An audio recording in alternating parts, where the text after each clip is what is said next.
Okay, and I do believe we should be live. Hello, welcome, VODfolk, and all those of you who are about to arrive here very quickly.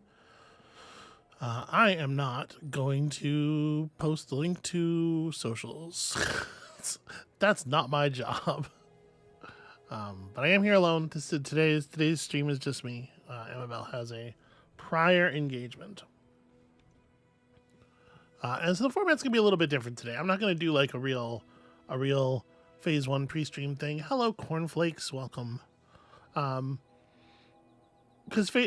I'm just gonna play the bazaar. We're gonna do a run of the bazaar, and then I'm gonna play a little bit of train game. And the bazaar doesn't really fit in the whole phase 1, phase 2 dynamic because the run takes too long. But this is what we're starting with. In any case, howdy y'all. So yeah, there has been a new character added to the bazaar since I last played. It's not like the new character anymore. I think it's like 2 weeks ago now, something. I don't know. They added a new character. This is what we're gonna be playing as today. Oh, I didn't check my my dailies here. What's my challenges? Beat up some monsters, enchant some items, make sure you gain some regen. That's all very easy to do. So yeah, we're gonna check out the dragons. These guys are cool. I think their mechanics are neat. I have won a couple of times with them.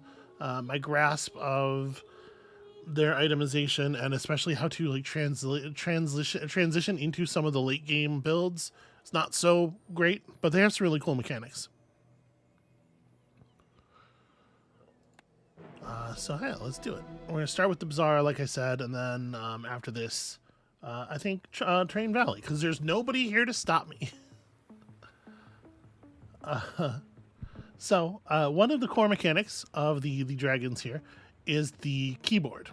Their board, as it unravels here, has spaces on it for different notes. You can see here there's a B note on this slot, and each note is attuned to a different kind of item and reduces the cooldown of items of that kind by 10%. And so we rolled a B note here.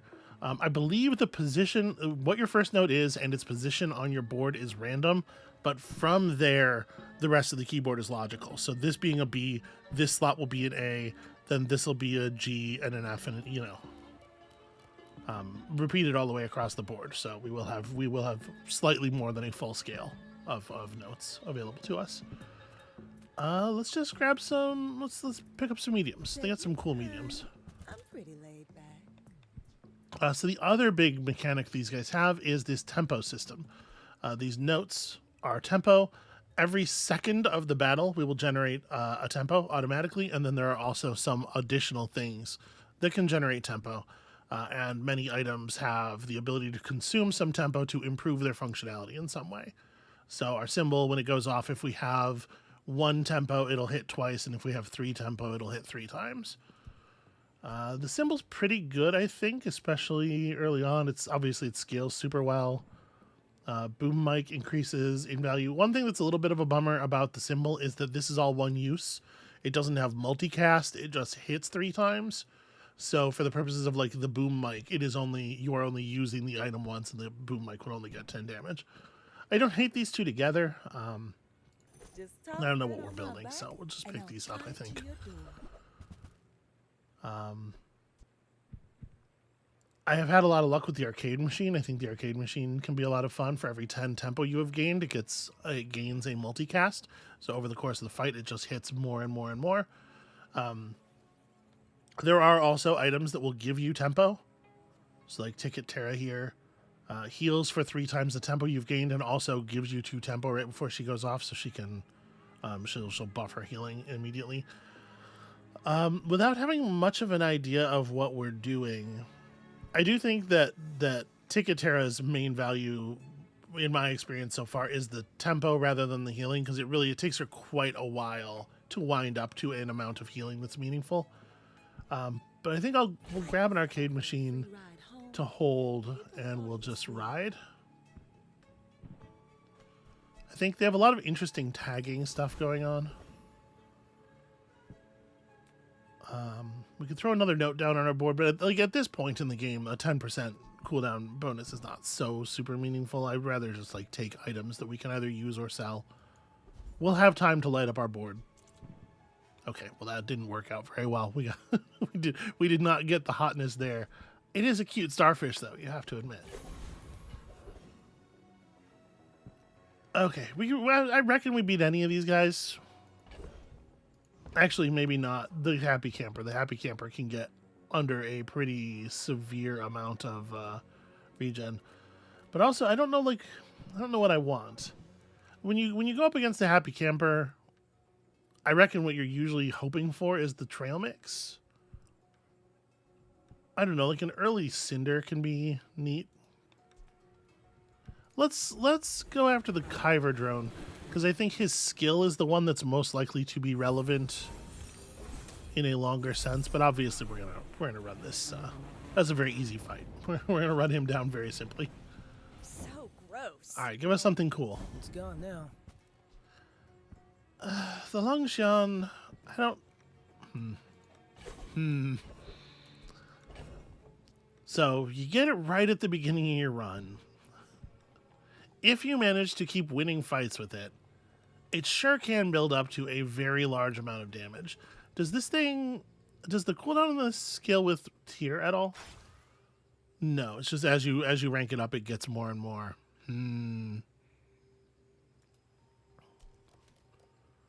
Hey, who let Amabel into the chat?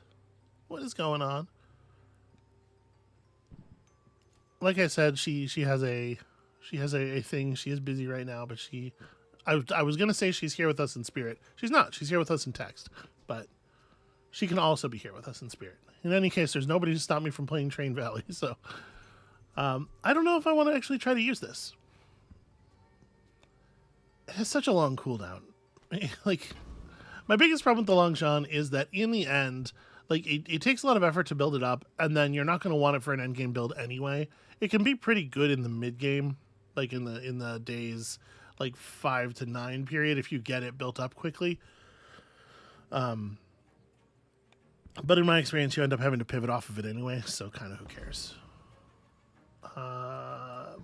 Jungle Ruins. I do like an early Jungle Ruins with the dragons, because the dragons have the Pygmalion option of setting up an attraction and just gaining 2 income. On day 1, I feel like you gain 2 income is a pretty good option.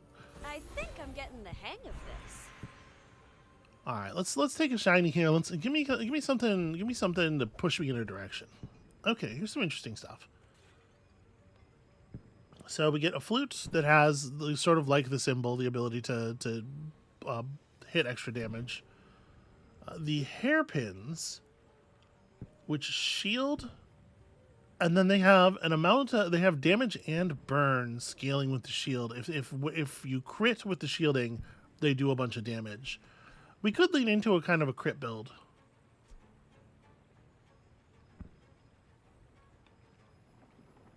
These are a weapon and apparel and a tool, and because they have like a little dragon motif to them, they have the dragon tag as well. I really, really like how this thing is tagged. It has no innate source of crit, so we'll have to find something. But I do think that this can be quite compelling. And even if we're not critting with it, we still get the shield and the burn, you know. The one thing it is not is an instrument, so it doesn't help with the boom mic. Show me something cool. Show me something cool. Okay. A straight edge that whenever you spend tempo causes items adjacent to it to gain crit chance. Well, now. Again, it is not interfacing with our boom mic at all. So I'm wondering, since we're not really scaling the boom mic very well, I wonder if I might rather just have the arcade machine on the board. The arcade machine hits for more raw damage than the boom mic does anyway, and then it's going to double cast. It's going to gain a multicast every 10 seconds, whereas the boom mic is gaining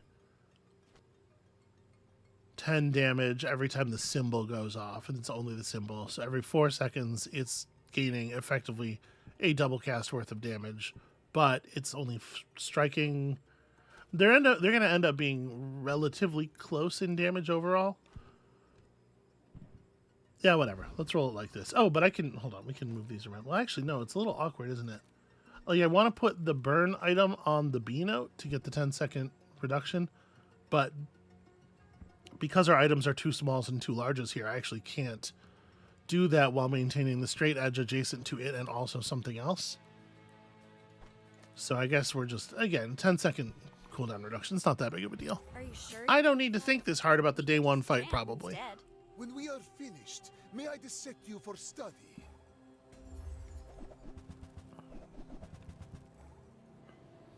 Okay, this guy's build does not have a ton of offense, but he is going to poison us at the beginning of the fight, and we have absolutely no healing, so I guess we're on the clock. You can see the tempo building up in the lower right of our character portrait, and like the arcade machine's already getting strong. Fight me again. I must repeat the experiment. Yeah, we managed to get our crit chance all the way up to 45% there. It's not a bad start, I think. And I know there are some late game items that I haven't really worked with that are crit focused, so we can maybe turn this into some kind of thing in the late game. Show me some tech items. Oh, a I mean, technology I don't hate that. Your choice has been Just straight rejected. double the damage on that. Things that generate tempo obviously will increase the effectiveness of our arcade machine. But I don't think a vocoder is really the direction we're going in here, because most of the items we want to keep on our board are not instruments. Selection A was rejected, presenting selection B. This thing gets charged by using tech and instruments, and we do have a tech thing that will be going off a lot. The neon sign enchants some of your items temporarily, and then shields based on how many enchanted items you have. And I do think it actually can be pretty good, but not at bronze. I think it's pretty soft at bronze. At silver, it gains another enchant and also doubles the amount of shielding per enchanted item. And that's, I think, where it really starts to come online. So because I'm not... Pyrotechnics might be good. But because I'm not specifically interested in any of this other stuff, I'm going to pick up the neon sign and see if we can combine ourselves into a silver at some point. And then I'm dead ass broke. So let's get, I don't know, some things.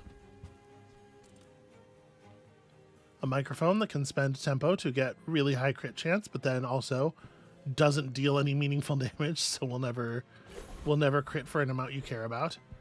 But you know, it's if you have something that cares about your other items critting, I suppose. I sure do love pickpocket. If you go after the eccentric ether, right, there's a chance to get a nice early expedition ticket. First time you use an item, haste everything for a second. I'm gonna go for the money. I'm gonna go for a little bit of early economy here. We want it. Also, this is a really easy fight. There is that, I have to be honest.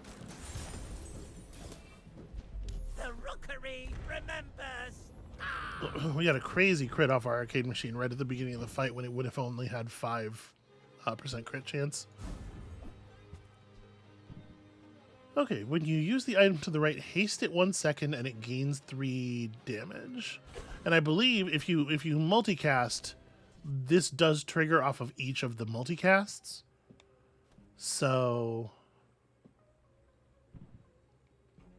that would be interesting on the arcade machine, but I don't really want to remove a tempo spender because of our straight edge. One thing I don't know is whether we could pay attention during a fight and find out. I don't know if this counts as 2 different tempo spends for the straight edge. I think we should do that. We should pay attention and find out. Okay, here's what we're gonna do. We're gonna sell some things. So part of the reason I'm holding on to items that I have considered out loud to be garbage is that a couple of the merchants will give you bonus money if you sell particular kinds of things while you're at their shop.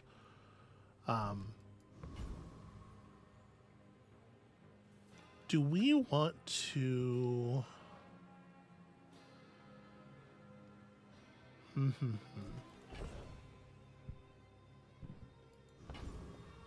We're going to go visit Lickett.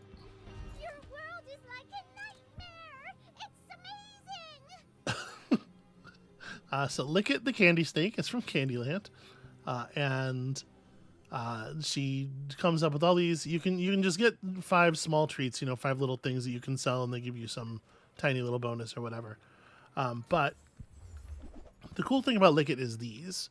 So Lickett has these items where you can put them on your board for a fight, and they don't do anything.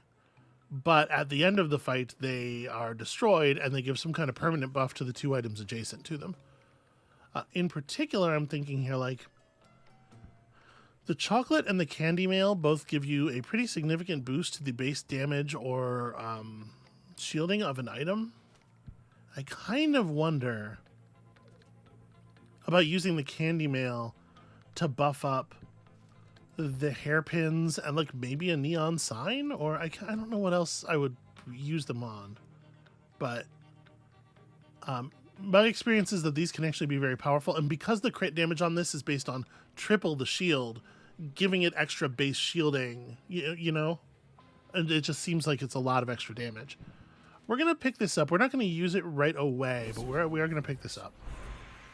Okay, and on level up, we get to add a note. So what are we offered here? A G, an F, or an E? Well, I'm going to be honest with you. I was hoping for A, which is the weapon note. G should be good, though, right? It'll be right here.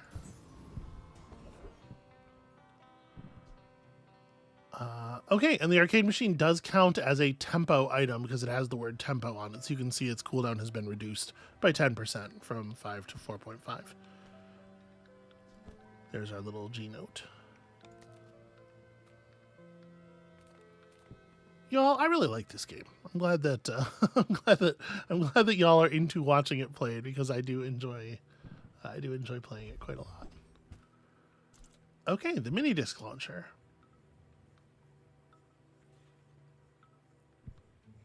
Boy, if we were if I knew we were gonna get a mini disc launcher, I might have picked up the candy that increases attack damage.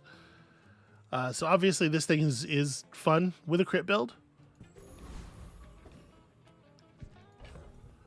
I need to throw something else down in the slots. This is just whenever you crit with anything, reload this. I mean, we may as well put the microphone down. Microphone gives us another little bit of tempo spending, so it'll run the straight edge faster, and yeah, this all should be fine. We're gonna actually use this candy mail later. We probably won't end up using this, but again, I'm gonna hold on to some of this stuff until, in the hopes that we will encounter one of those merchants who pays extra for items of certain sizes. All right, what you got, Dooley? Fire build. Okay, with an unusual pesky Pete. All right, so our hope here is that we can just race him down. It's not working. Yeah, 45 fire onto us that quickly is on day 2. That's pretty harsh.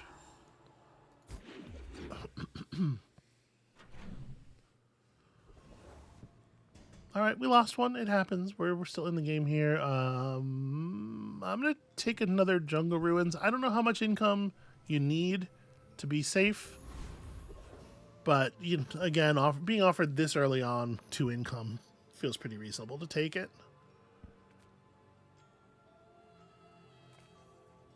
Do we want a silver tier haste item for free? I think Strange Mushroom will give us a chance to get a skill. I kind of want to go shopping. Gigamart's owner is the ultimate businessman. Take the deal. So, do we want to upgrade our boom mic? I don't think we do. I think we're probably leaning away from using the boom mic. And again, the only reason I haven't sold it is because we haven't seen that optimal situation yet. The boombox here does give us both a crit boost and also a payout on crit.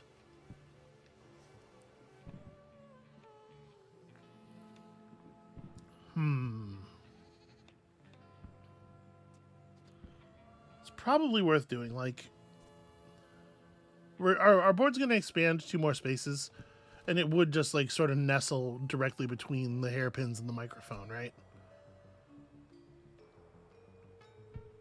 Doesn't seem too bad. The bus is full. Oh right, no, I do have to actually sell things here. Let's go ahead and offload this, and then refresh your inventory. Show me other cool stuff. The vocoder's still not very good for us. Star projector is kind of neat, but I don't think relevant to our build. I think we can. I do love the art for these mints. Look, it's a dragon, so it gets the dragon tag. All right, what do we get here? Like, the Dabbling Apprentice is a nice attempt to fish for the crash site ticket. He has a very small number of things on his board overall. So your chances of rolling the ticket are relatively high. There's some pretty cool stuff on the Castaway Corsair, you know, an early tropical island. At the end of each fight, you get a coconut and a citrus, and the coconut is an item that increases your max health. So, like, over the course of a long run, Tropical Island can contribute a fair amount of extra health and regen just sitting in your backpack, not even being used, which is kind of cool.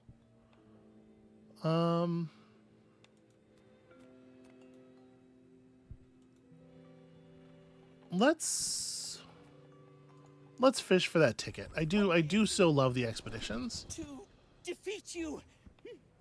In particular, the Day 6 expedition can set you up with some really weird builds sometimes.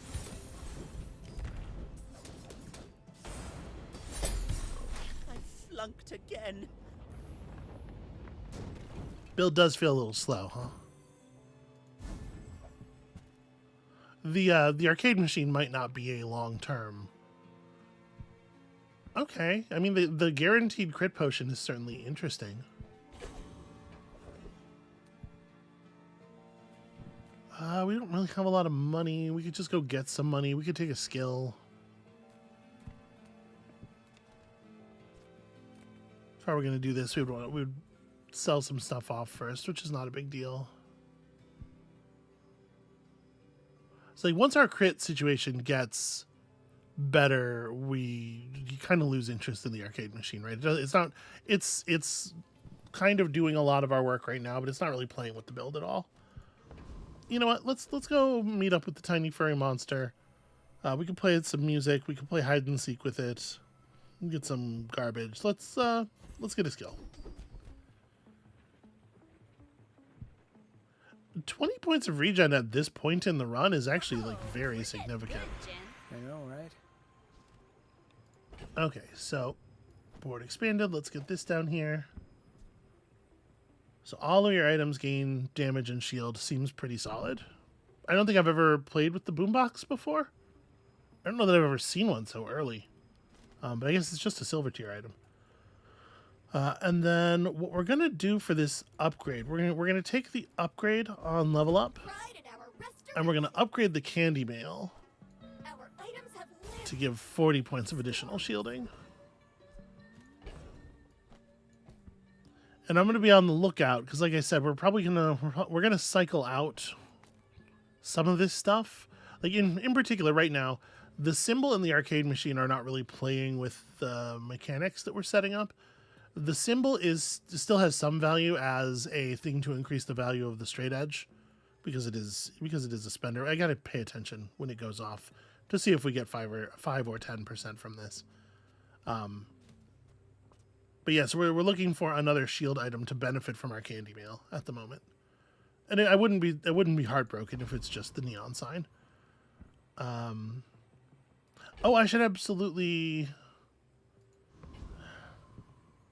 I don't know if this is the right thing to do, but I do like doing it, and so I'm going to. Let's get to 5 money. We're gonna go to the Bazball game, and we're gonna bet on the game. You met my brother Flex? What a meathead, right? All right, so every round, basically the way this works is the hometown team, the Roughtown Kivers, is gonna 4 times in a row just like generate some random scores to add to the values here, and if the Kivers win, which it looks like they're not going to, what a bummer. I lost my gold. If they do win, you get a in addition to getting your 5 gold back plus another 5 gold. You also get any item with the apparel tag for free. So it can be a fun way to catch an item from another hero pool, which can sometimes give you a lot of cool options. All right, let's see that boombox at work here. We do our own security. Also, I'm going to watch the razor this time and see what when the symbol goes off, we're going to see how the crit value changes. Oh, she's got a whole complicated thing going on. Okay, yeah, it is considered, the symbol is considered to be 2 different tempo spends. That's pretty cool, actually. Go, Regen, go! I must have miscalculated the everything. Okay, we absolutely survived there because of our 20 points of regen. So that furry monster play was actually kind of huge.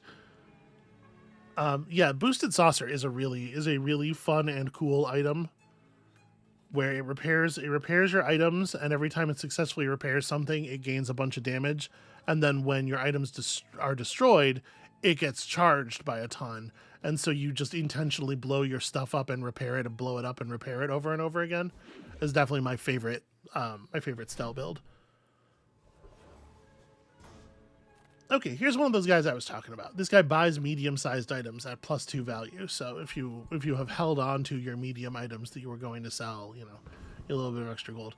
That said, it is difficult for me to, even though we have extra medium-sized items that we have been holding for precisely this purpose, a relatively early package delivery can give you a lot of interesting direction and options. So I do think we're going to take this instead. It's just a box, okay? So this guy offers you a bunch of boxes of different sizes and qualities intended for different people. And if you find them, like Isla the weapon merchant, or whoever you will get a thing of that size and quality with an enchantment on it.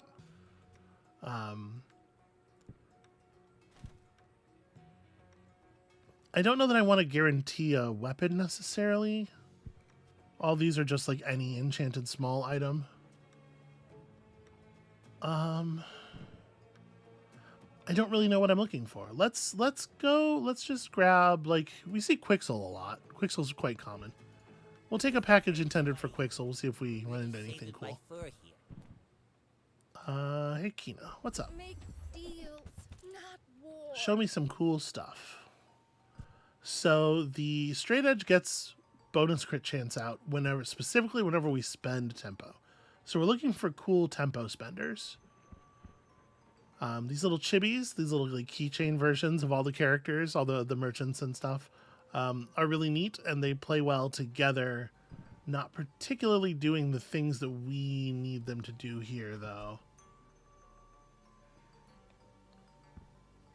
If you hold on to this for a while, obviously it just generates a ton of money.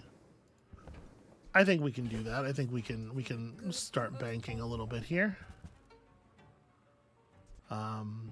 These notes, when you sell them, they'll put an appropriate note on your board if there's space for it, and then they will get you an item that would be good for that space, an enchanted item that would be good from that space from any hero's pool. The tour bus also is, like, in theory, a really cool item. And, you know, it does some shield and some haste, and it's got a pretty fast value here. And if you ever have a chance to visit one of the other characters as a merchant, they show up pretty rarely. It has all kinds of different things that can get added to it. And if you have a tour bus, one of the events lets you, if you have a tour bus in your inventory, lets you go and find one of the character merchants. So it is a little bit more likely than normal, but it's still fairly rare, and I've never had a run where I see more than 2 of them. I don't think we're going to pick this up. We'd have to sell a lot of stuff for it. I think I'm going to sell something we're pretty sure we're not using to grab this. More for the note added to our keyboard than the item. Because unfortunately, I think in a lot of cases, other characters' items are not going to be that compelling for us because we are specifically kind of focusing on our tempo mechanic. But another character's item that had something to do with critting would potentially be relevant, you know. So we got a shiny macroscope. A shiny item. Shiny is the +1 multicast enchant. It's super rare. But this is not an item that, that really where it's very special. It's a little bit of a whiff, but like I said, we got the note on here. I don't think there's a way to rearrange our board. Well, hold on. So like, at the very least, we can bump this over onto the B note, right?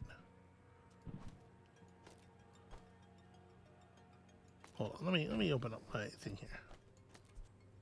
This was on the B note already. What am I doing? My brains, y'all. Yeah, it was on the B note already. We want the thing on the tempo. Okay, yeah, we're making use of our keyboard, I suppose.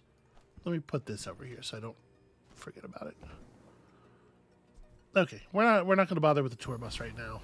Honestly, even if we sold everything we have, I don't know if we have the stuff to get the tour bus. I like the overbearing teacher in theory because I do think the Book of Secrets is very fun to hold on to. Just end up with a bunch of random skills. It can be very, very powerful sometimes. I wouldn't hate a Cinder. This guy's stuff is mostly poison based. Let's take the teacher. I really do want to use that candy mail pretty soon. We just need to find an item that I feel like is worth the squeeze, you know. I really like the way the boombox interacts with the hairpins, because it adds 10 to the shielding, which adds 30 to the damage, and then it also adds 10 to the damage. Okay, plus 25 health for each skill you have. That's not nothing. It takes 10,000 hours to master a skill. We've got to be close, right? Let's pick up some more skills then. First 5 times. I mean, I'd love to see, yeah, just like crit chance, right? Thanks for trusting me. I hope we can do this again. Okay, we're a little broke right now, so let's go visit the Lost Crate. So we can take just a random medium item, or we can get another skill. I mean, okay, Critical Protector, actually not bad. So we're now sitting at 25% base crit chance on our hairpins. Still pretty broke, so show me more stuff. The Bedazzler. Enchant 2 of your non-enchanted items. Just for the rest of the fight. It's not a permanent enchant. I mean, it's a cool... Is that a good item? I honestly have no idea.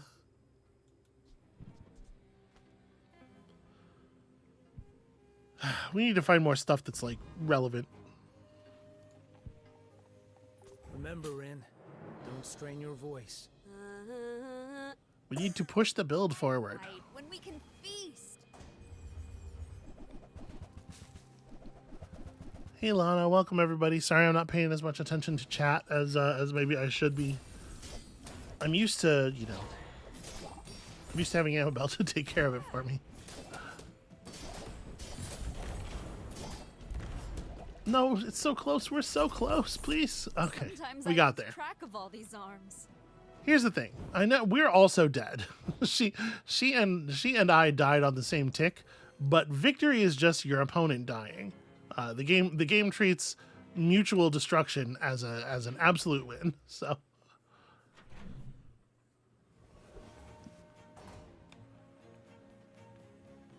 we have an opportunity for potentially an extra fight here. That would be pretty fun. And like I know we're looking for a cool shield item to pop this candy mail against, but we're probably not going to get it from Isla. No, we got an insect bite. At the start of each fight, poison yourself too. It's not as bad as it sounds, and there are definitely some builds that can make cool use of that. So we could go to JJ and hope to find a cool shielding item. We could go work the docks, and one of the options at the docks is literally work security, where you get 2 gold and a random shield item from any hero's pool. But it could be a crappy one, right? It could be an item that's actually like not compelling. And we do have a little bit of money to work with. I think let's go to JJ. Yeah, see, here we go. So what do we got here? We got the Jin Chibi. So it increases the shield value of adjacent items, and that's good, obviously. It doesn't, that bottom part does not scale with the value of the top part. So if we were to use the candy mail to improve this to a shield 80, it would still only be adjacent items get 20 shield, 20 healing. But this is not a bad option. Smoke machine burns for a little bit and gives us shield whenever we burn. Obviously, if you're in a burn build, this is a little bit more compelling. It's immediate. I feel like it doesn't really give you a ton of value for the space it takes up on the board. And the panpipes play well with a build that's doing a lot of hastes or slows. I mean, let's pick up the chibi and then reroll. I don't know for sure that that's what I want. This bubble gum generates tempo while you chew it. I mean, the mini keyboard's kind of cool. The dragon lighter is a really good burn build item. Where it can help scale up a bunch of burn items really fast.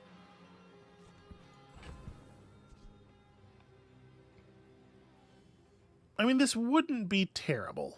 And then we just set it... Well, I was going to say, and then we set it next to this thing, and by bumping up the shield, we're increasing the damage, right? But actually, I don't want to set it next to the thing.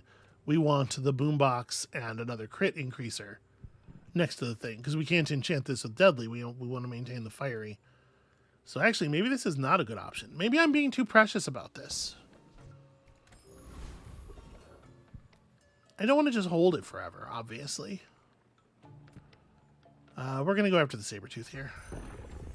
Sabertooth has a skill that is pretty rad if you are reliant on small items. Also, most of its inventory is various versions of its pelt that are worth, progressively more and more gold. Ugh, look at our damage output. This is not good. Considering we have very little shield and no healing, I gotta get my shit together. I'm sure I can. All right, let's sell something that I'm definitely not using to take this, which we will then also definitely sell right away. A little on the nose. Show me a silver tier item that would be cool. Okay, let's merge with my backstage pass, I guess. Make it gain value faster. Hey, Midsworth. Show me some stuff that's relevant. He also buys medium items at +2, so do we have any medium items? At this point, if we see a neon sign in the wild, it's going to be silver tier already, so there's no point holding on to the bronze one anymore.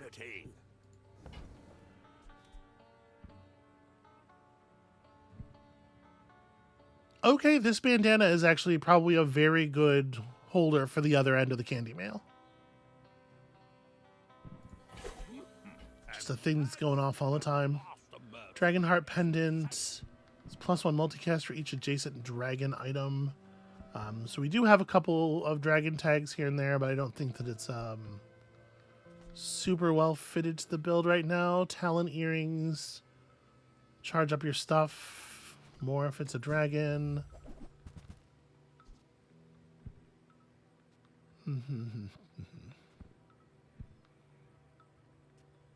I'm still looking for more things to spend charge, or to spend tempo. I'm not super happy with the symbol, obviously, especially the bronze version of the symbol. Yeah, we're having a little bit of trouble evolving here. Andy, help me out. I would never debase my wares by haggling. Ugh. Okay, the sound engineer spends tempo to increase crit chance. That's pretty directly the thing that we want. Also, very, very short cooldown.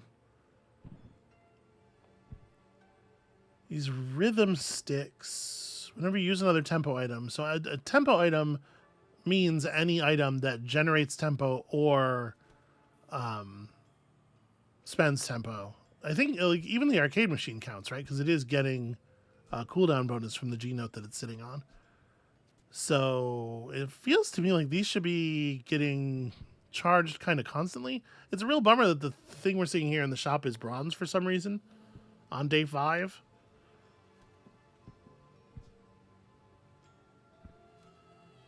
It's kind of a cool idea. I think we're gonna pick up a sound engineer. Buyer's remorse never. That is like a dude who is legitimately directly in the line of our thing. The Dragon's Breath mints. Oh, man. It's a cool spend, but with it only having 3 ammo, it's gonna go dead so early in the fight. This has some built-in crit chance and gains you tempo. Yeah, but without something to consume the tempo, like what are we doing with all this tempo? I'm gonna go ahead and buy that.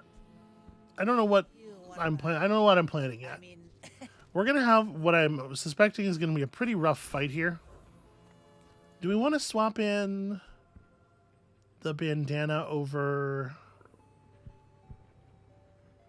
what? Like the microphone, with the microphone being next to the boombox, it is a source of damage for all of our other items. So I don't really want to change that. I'm going to leave it how it is for now.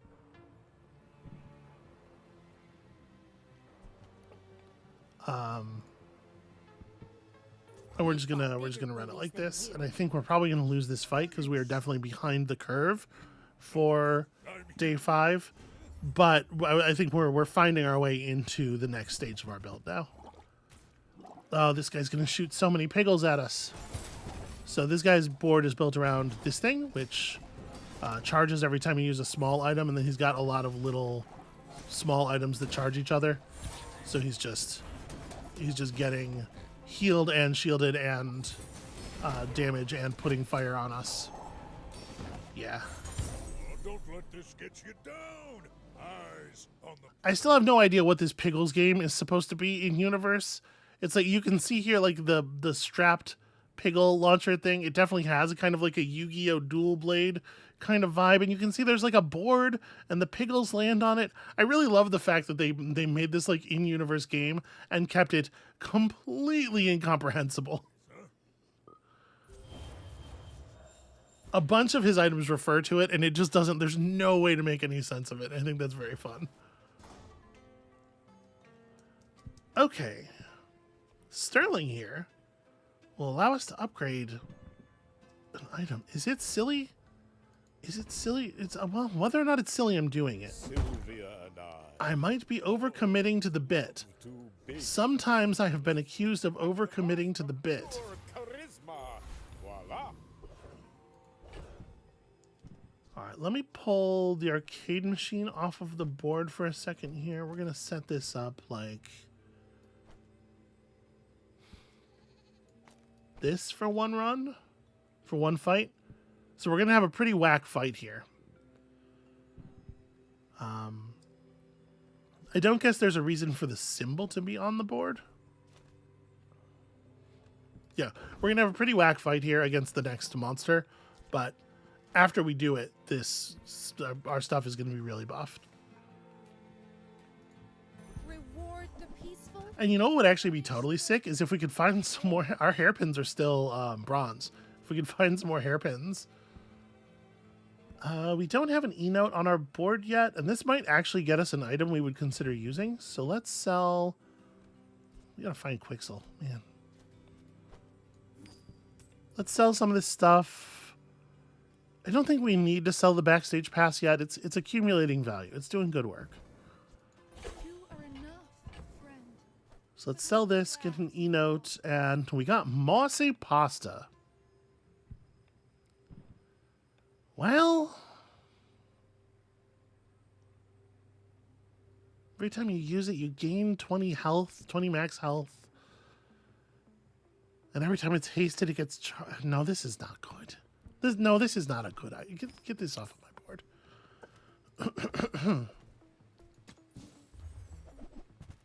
There was a possibility. It could have been good. Okay, the trumpet. Trumpet is a small way of spending the way the symbol spends. It lets us run some more stuff on the board. Use that. I think I'm gonna sell our symbol here.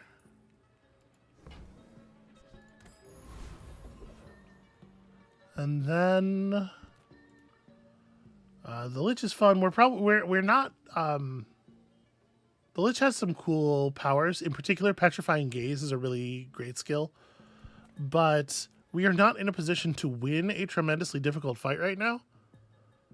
The Dire Inglet's actually pretty easy, and aggressive I think would be good for us. As would the Eagle Talisman. Yeah, let's go for that. So, the Candy Meal's not going to do anything on the board, but after the fight it will break and improve the items adjacent to it.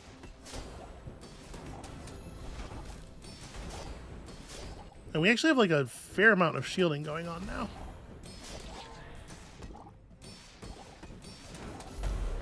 Boy, that bandana gets down to the minimum 1 second cooldown really fast. I'm going to be honest with you. We have a bodyguard by now. I have been reading this as when you crit, charge this by 1 second. Even though that's definitely not what it says. It didn't even... that item's real good. Okay, and we got the skill, which is bananas. That's so good for us. Very, very lucky. When you slow, your items gain crit chance. The first time you shield, get some crits. Conflagration's not really... This is not a conflagration build, I don't think. Show me better skills. Show me different skills. The first time you use a weapon, gain tempo. I mean, that's not nothing. So Immolating Spark and Frostfire are both kind of interesting. Frostfire as a way to, like, you know, buy us a little bit of setup time, I think, is good. Yeah, let's do that. So the first time we use the hairpin every fight, we freeze one of their items for 2 seconds.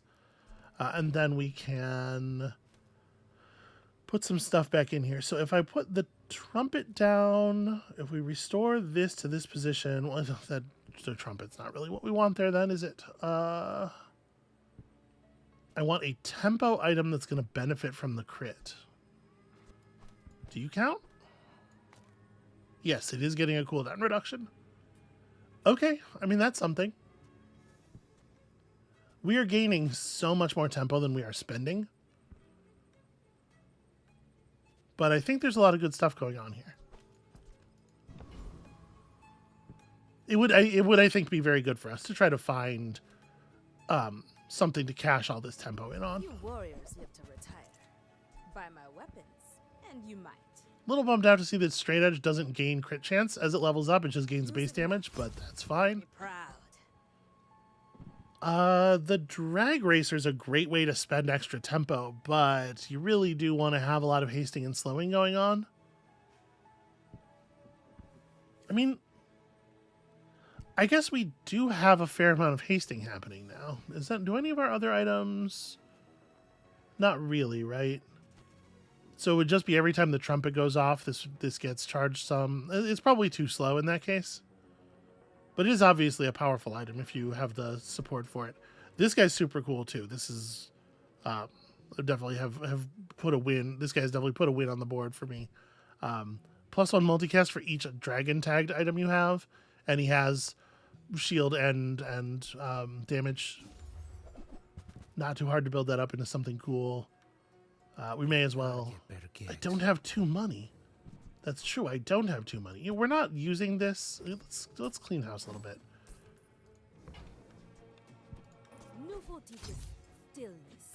We're not using this, and then I still kind of like these. I think they might be. I don't know. We don't need to buy them. Okay, I feel like our build has a little bit more like direction now. I feel like we have some character here.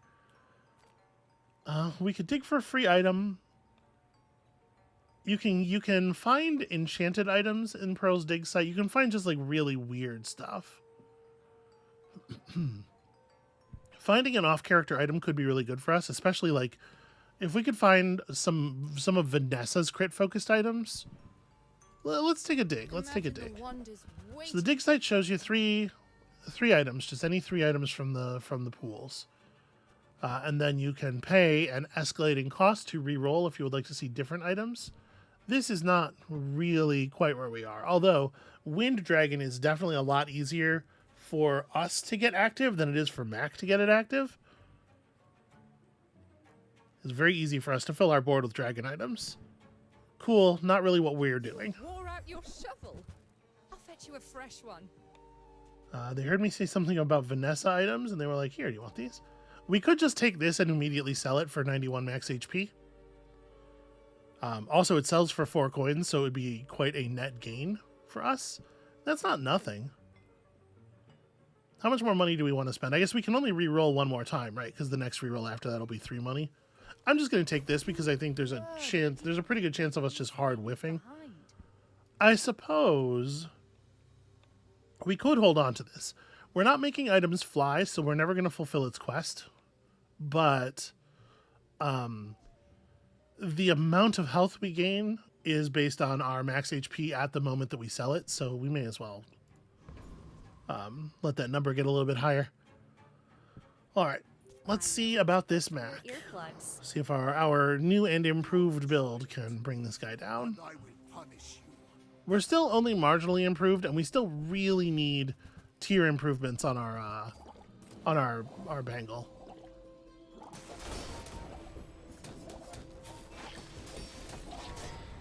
But, you know, the damage is happening.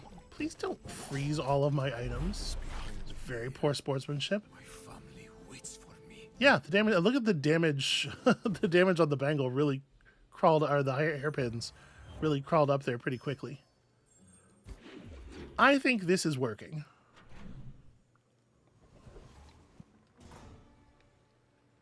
Yeah, Lana notes in favor of the Frostfire that freeze can be nice for disrupting people's combo boards because sometimes it's important that their items are synced in a certain way, and that is true. Hey, look, it's Quixel.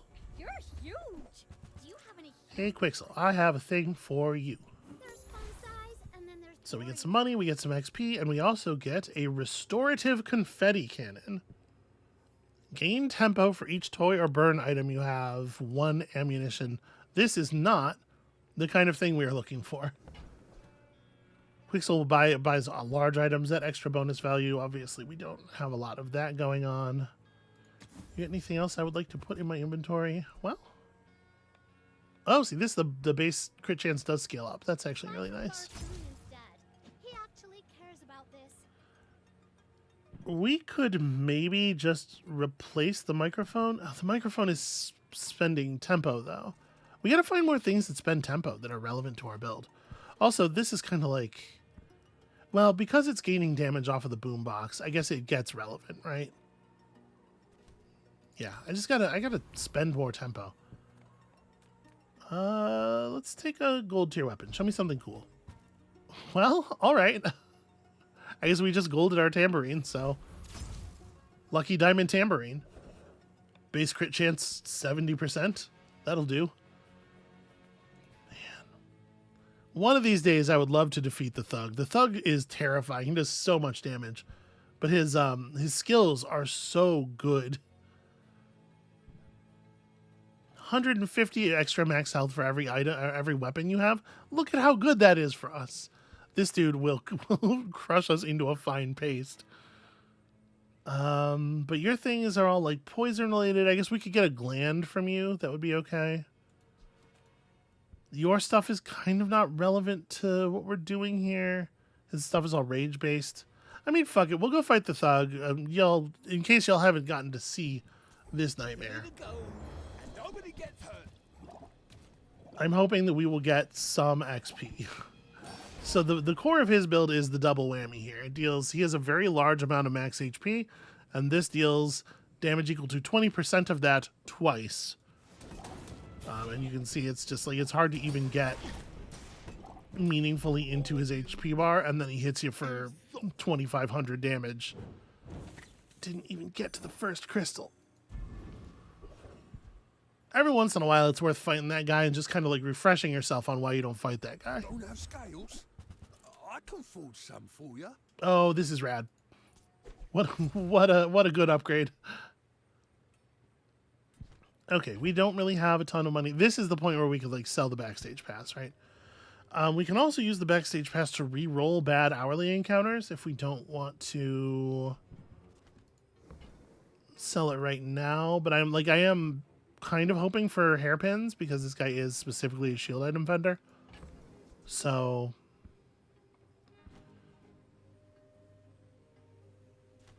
I'm going to sell these two things to get the reroll. Okay, he doesn't have what we want. Crit chance equal to 5 times the tempo you've gained this fight, plus obviously, you know, any other modifiers. Because this could end up being quite a bit of shield. But then also, you know, we're probably already producing quite a bit of shield. The synth here is a cool item, but yeah, we don't need this stuff. So like if you sold the backstage pass on this screen, it would show you 3 new options. Do we want to take another package from Farai? We could potentially pull something of a higher quality on. I think on day 7 he shows you golds. It's hot merchandise, okay? Just one. The gore could Well, I'll take it. Mittel's a pretty common merchant. Recording So. studio. Give all the kids a shot. Yeah. All right, weapon skills, crit skills, just generic gold tier skills. I think we probably want to dip in the crit pool. So these are crit increasers. What I kind of would like at this point, honestly, is a payoff skill, but we don't have a ton of money. I mean, it wouldn't be horrible. I don't know about adding 5% to every item, but maybe it makes sense to go for a big crit chance increase on one side. So later in the run, if we pick up an item where it's like that's the thing, you know, obviously we put the cool item to that side. All right, let's see what this Vanessa is running. Remember, Ren, you're not just a singer. I'm a dragon. I may be young for a captain, but I've seen my share. Okay, I'm seeing a lot of fire gems. That's worrying.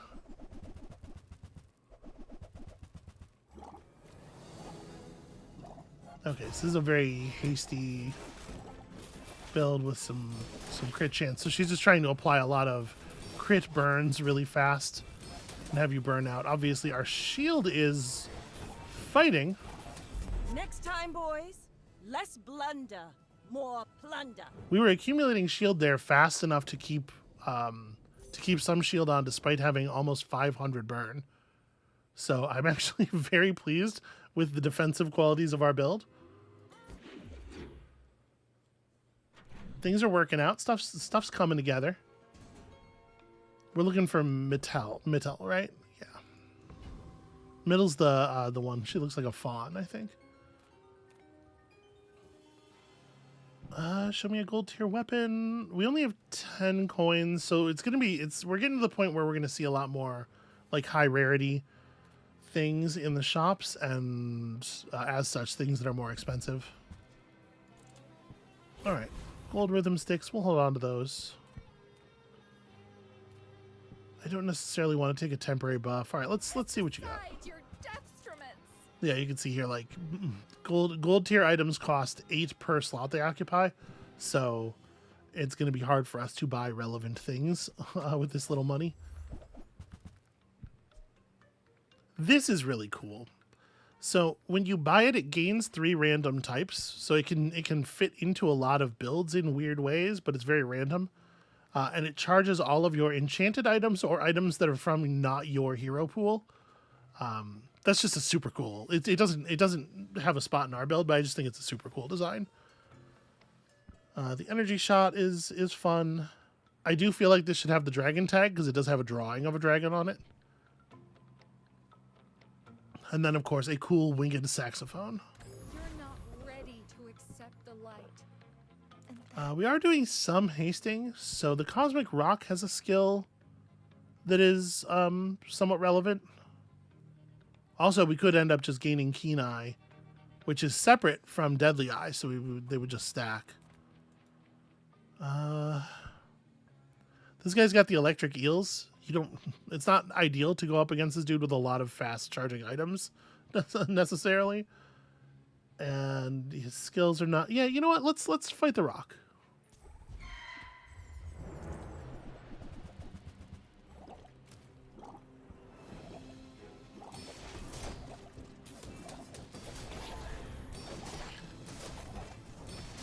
All right, got that bandana charging up now. It really does. It hits maximum speed very quickly. You killed it tonight, Ren. Literally. All right, show me something cool. Okay, that's not a bad item either. Because when you sell this, all of your items get faster.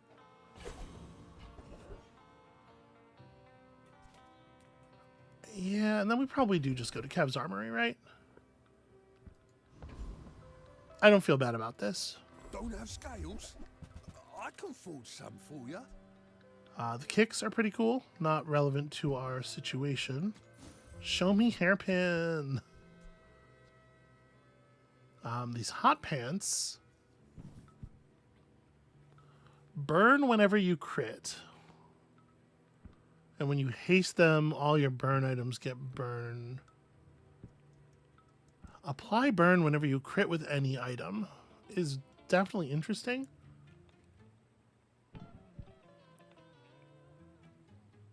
How would we reconfigure for this?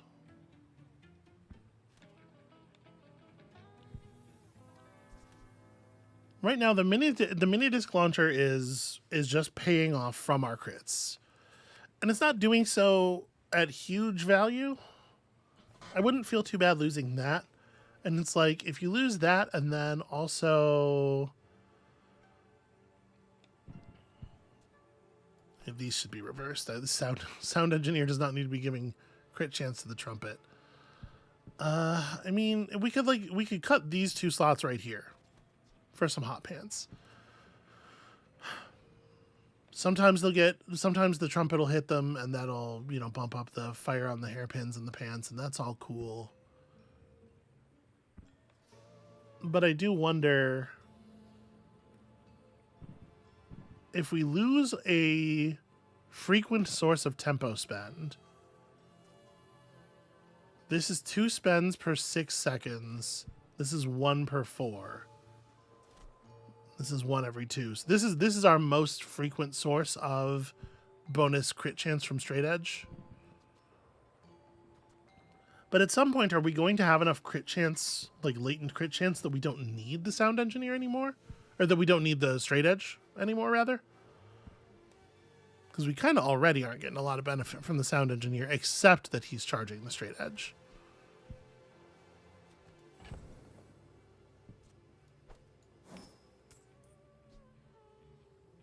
I'm going to go ahead and sell these things, and we're going to buy some hot pants. The equipment van here, I should say, is burn and shield based on the number of types of items you have in your stash. And then at the start of each day, you just get a random item from the whole pool, so you can continue to accumulate weird types. It's probably pretty good. Again, it's just not, you know, it's not the thing we're doing. So here's a question. Should we, now that we're just like dead broke, should we just go ahead and cash in the backstage pass and try to roll more relevant options, or should I just take study? Because like XP is always good. Leveling up gives you a lot of extra bonus health. And so getting 1 extra XP is like, obviously it won't change our level at the end of this day, but it might add up to an extra level at the end of some day. I think I am going to do this. We're going to try this for a fight and see how it goes.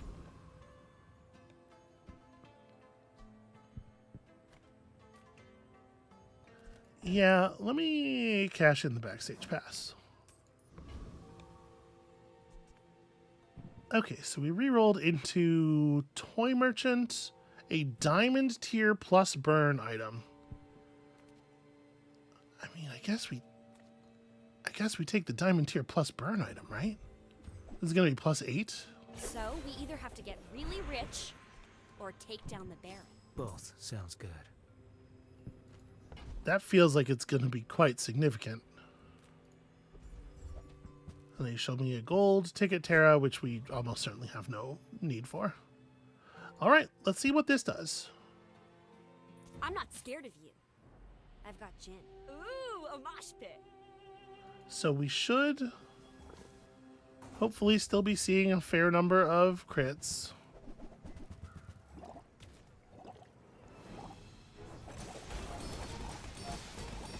Okay, they're doing a lot of rapid healing, which is going to, you can see the amount of fire damage on them decreasing constantly.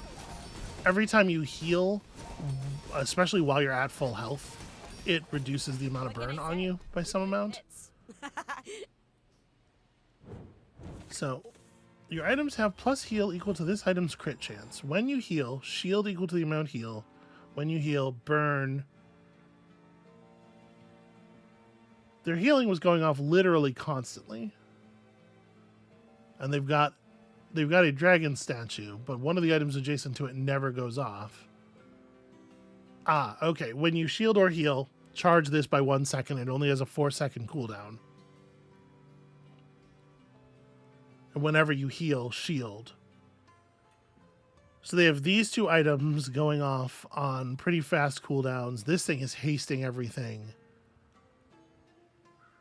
So like every 2 seconds, they're generating 2 heals and a shield, which is enough to charge this thing constantly, which is enough to cause additional, basically infinite heals.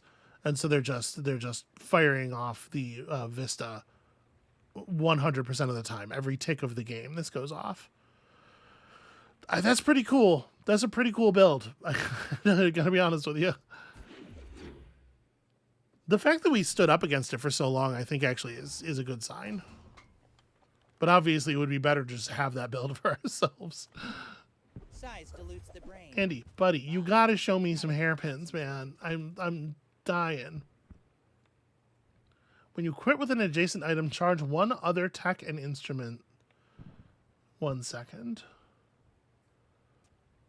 When you crit with an adjacent item, so we have 2 instruments currently. The tambourine. Does the microphone count? No. Microphone. A microphone's a tool. A tambourine's an instrument. Come on now. It also charges a tech item. Do we have any? We don't have anything with the tech tag. Well, we have the boombox. But obviously, you can't charge the boombox. So this is probably not super compelling for us. The event poster here charges all your other items, or charges all your other dragons, and also makes the items adjacent to it dragons. This can be very, very cool and powerful. It is not, again, relevant to our build. Neither wealthy nor wise, huh? I don't have to take his shit. We don't have to. I don't have to listen to that. I love this company. I love the It is crazy that we haven't seen another hairpins in all of this time. All this does is increase the base value, the base damage value of the microphone. Really? The more you buy, the more you save. It's just math. Thanks, Valpak. Thanks, man. You're killing it out there every day. Items cooldowns are reduced if you have a vehicle, a weapon, and a tool. And we certainly do have weapons and tools. The first 6 times you crit, reload an item. I mean, there's a universe where that does something. None of these fights are likely to give us items that are super compelling. So I guess maybe we go after the Foundation Revenant just because it has the largest amount of HP, or the largest amount of XP and gold in its payout.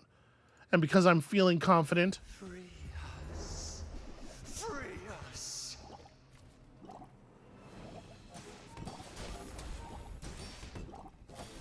I mean, like, once our build starts firing, it's doing, yeah, like, we're applying quite a lot of fire damage pretty quickly. Certainly not as quickly as that, that other build was.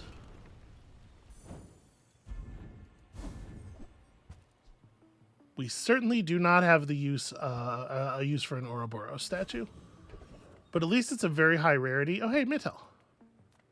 I've been looking all over for you. I'm pretty laid back. Got ourselves a shielded scaled jacket.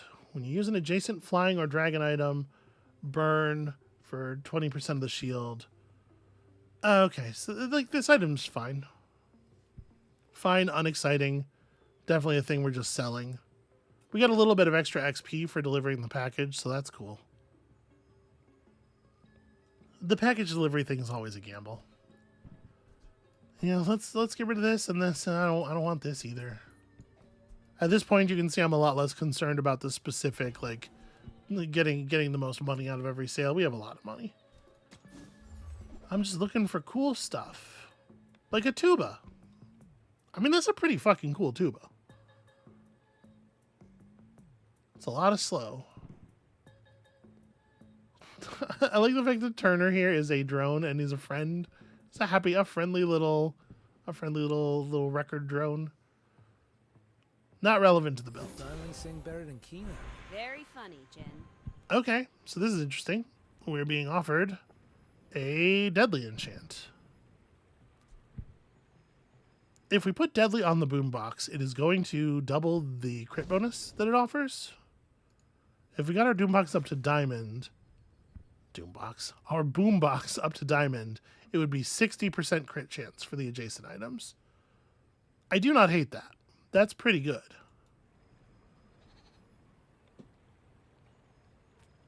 Or we could put shielded on something. I really feel like we're generating enough shield. We want to hit the hairpins. Like, I feel like we got to put deadly on the boombox, right? Am I crazy?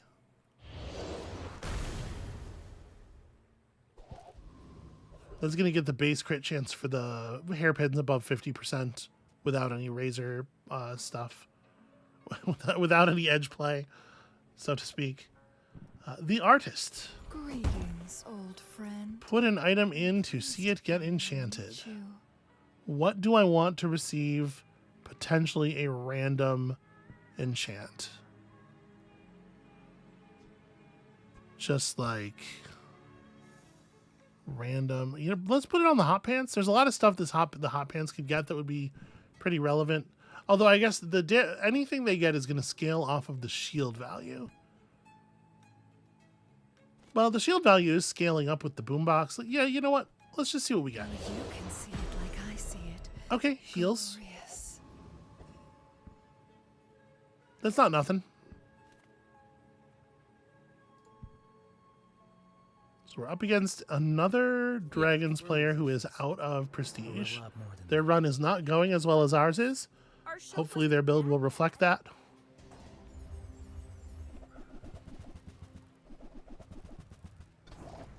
Okay, they got some kind of poison guitar set up, and then saxophone increasing the damage of their weapons.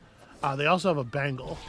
Bangle is pretty cool. When you use an adjacent weapon, that weapon and this gain damage, and so you just tuck it between two decent weapons and watch the numbers fly. We're generating a lot of shield, but it's not quite keeping up. Gotta hand it to you. That was a killer show. Okay, we got there though off of a nice hairpin crit. Crit chance up to 102 fairly early in the fight. I do love these fiery hairpins. I sure wish we could get them off of bronze. It would be so cool if we could get them off of bronze.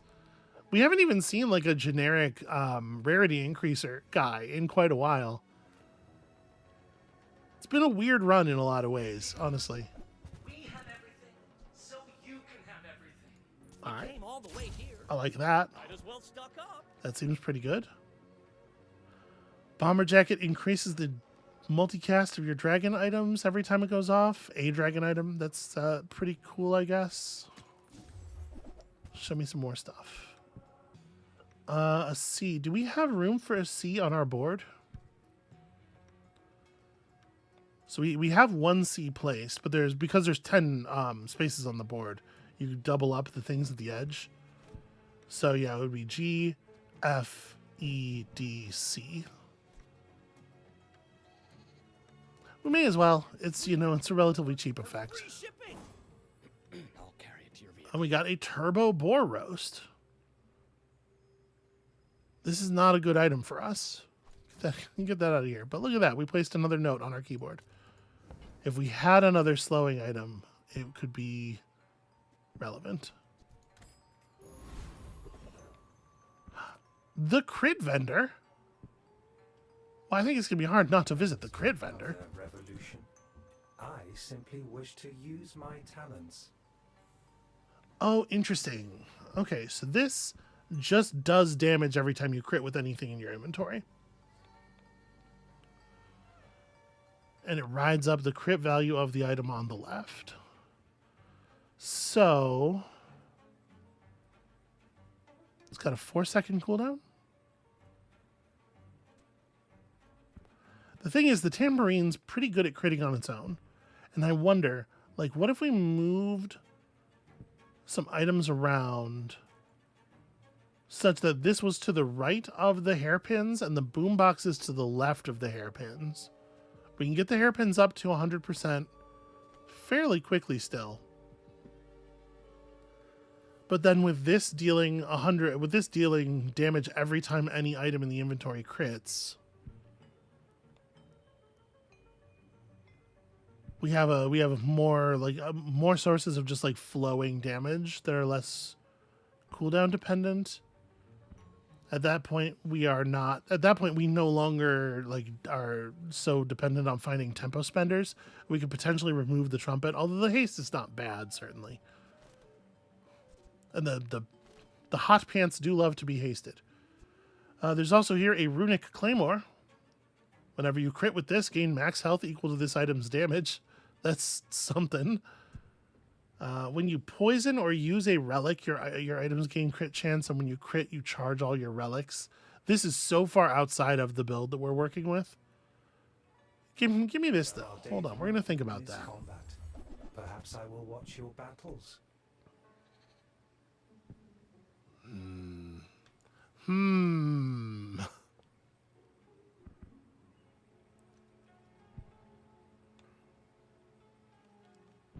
Cornflake says the boombox of doom is a Skaven coded tool. I don't know. It feels pretty Noise Marines to me.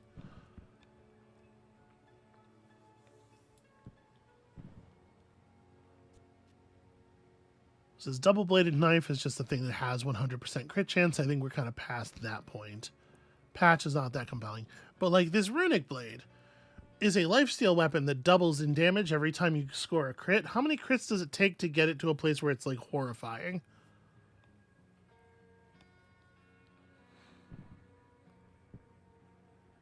Could this be our payout item instead of the hot pants? It does have a 12-second cooldown. When you scale it up, that does come down by 2 seconds. But we don't have a lot of ways to increase that.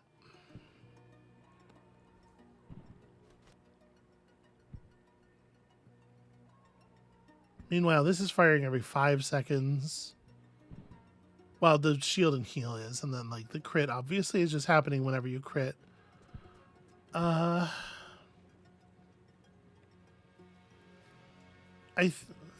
think I'm gonna pass on this. It's definitely interesting, but I think it's too dependent on this one item going off at the right time. Yeah, I think I'm gonna skip that. It is possible that I am a great fool. Trash Titan has a skill that's really fun for a lot of builds. Whenever you use a small item, charge your large item one. We don't have any large items, so it's not really that interesting. When you burn, haste, or charge items, these would be really good for us actually. So let's do that. But let's take this. Let's rebuild the pool a little bit here. So we want the hairpins to stay on the B note, right? That's pretty important. So that means we're talking about putting the razor bow here, the boombox here, and then what is the item that wants to go next to the boombox? Because like the tambourine doesn't really need the boombox, right? Nor does the microphone. It doesn't super matter, I guess, but with the bandana going off every second, it probably makes sense that we let that roll for crit over and over again. Yeah, I kind of like that. And then we just don't need the straight edge anymore. The other thing we could do is we could pop the trumpet out and put the straight edge here. The only thing that's spending tempo at this point is the microphone. But that is still, you know, adding crit chance to stuff. Is that better than randomly applied haste?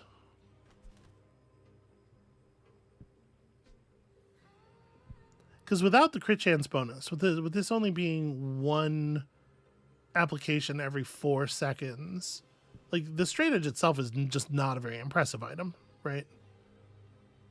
I kind of think that's true for both of these. I could put the mini disc launcher back down. That's maybe a little bit more compelling. We could put the, you know what we could do is we could have the sound engineer here. And then that way, when this thing's at maximum cooldown, by the time this thing's at maximum minimum cooldown, it's also probably at 100% crit. And every time it goes off, it's increasing the value from the boombox. Let's try it like that. Let's try it like that. We'll see if we can't pull one of the skills off the Void Colossus, because they would be super good for us.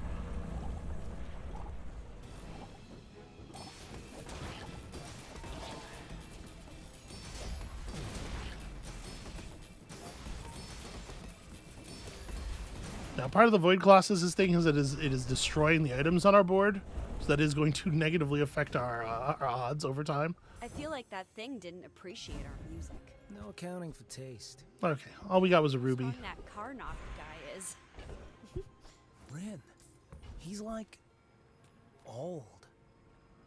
So we could take a skill that's unique to the dragons. These are mostly going to be skills that are relevant to the note system. They're like when you fire an item of the right type on a note, you generate extra tempo or stuff. And I don't actually think they're all that good for us. So I think I would rather go to the crit vendor. Is clean, precise, merciful.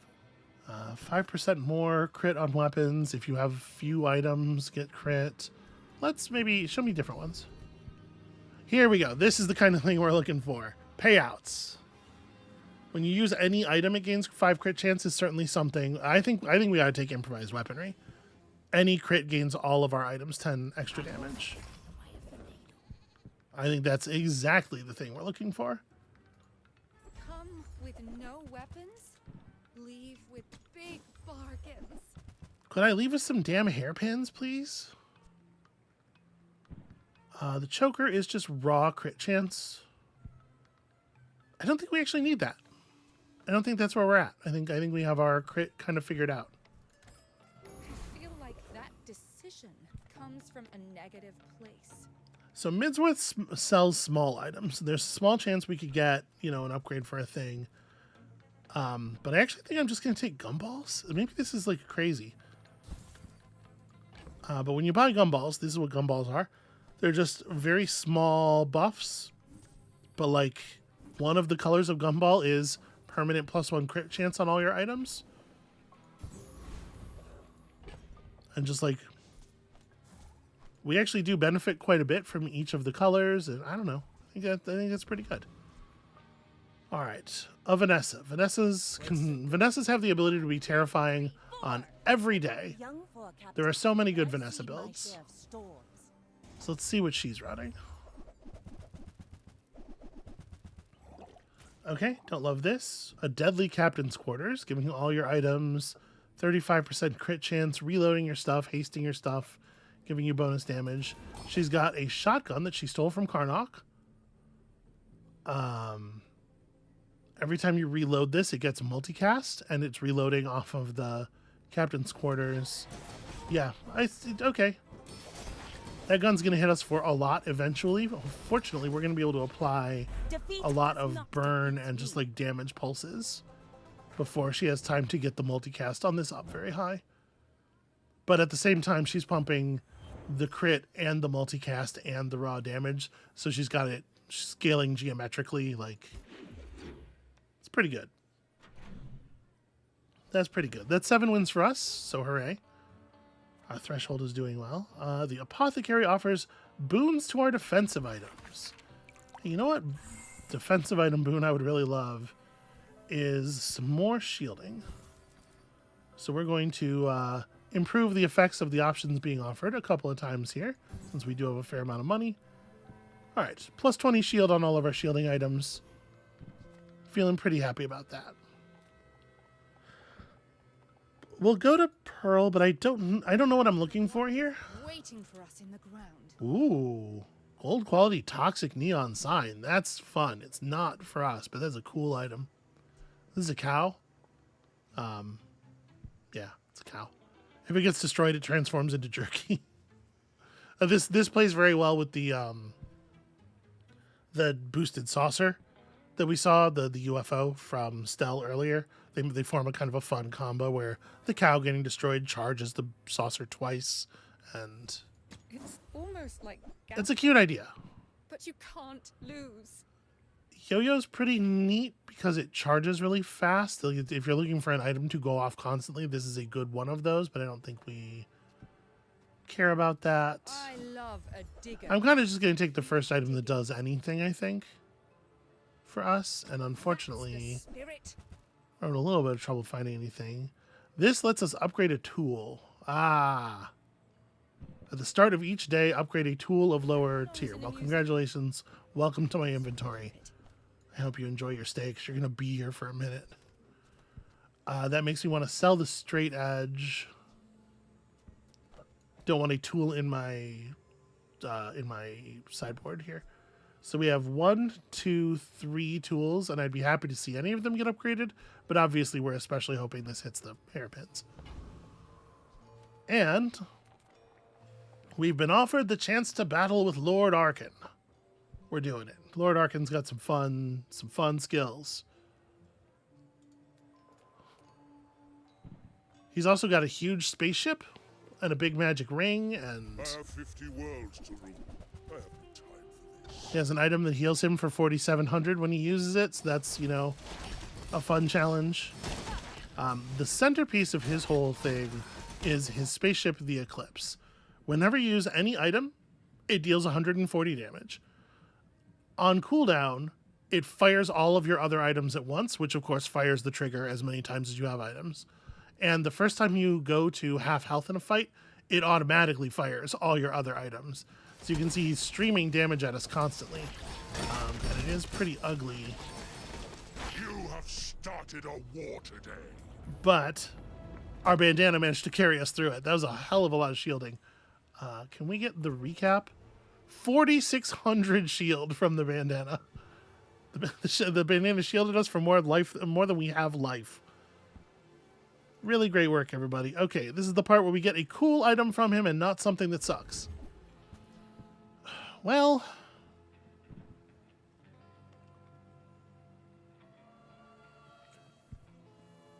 you know, it's not even a bad item. I just don't think we're going to use it.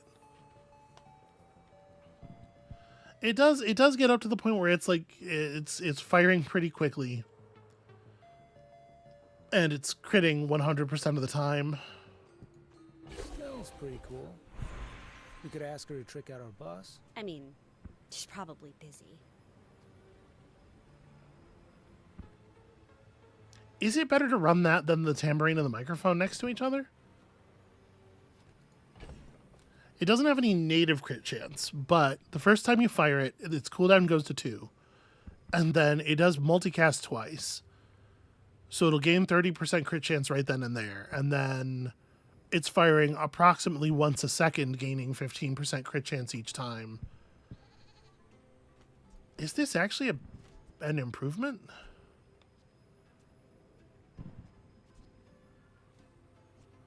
What is the note here? This is CB. Man, our stuff is all screwed up notes wise. Like, it's so hard for us to benefit from our notes.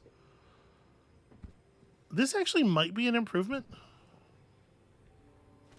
We no longer need the tempo spend, nor do we need the tempo gain. This is the only thing we have that's using tempo, and it's using it approximately as fast as we get it. Boy, it's just slightly faster than we get it. Actually, it's a little bit of a bummer. Oh no, it's not. What am I saying? It's we get 1 per second, so it's using it slightly less than half as fast as we get it. I'm gonna try this.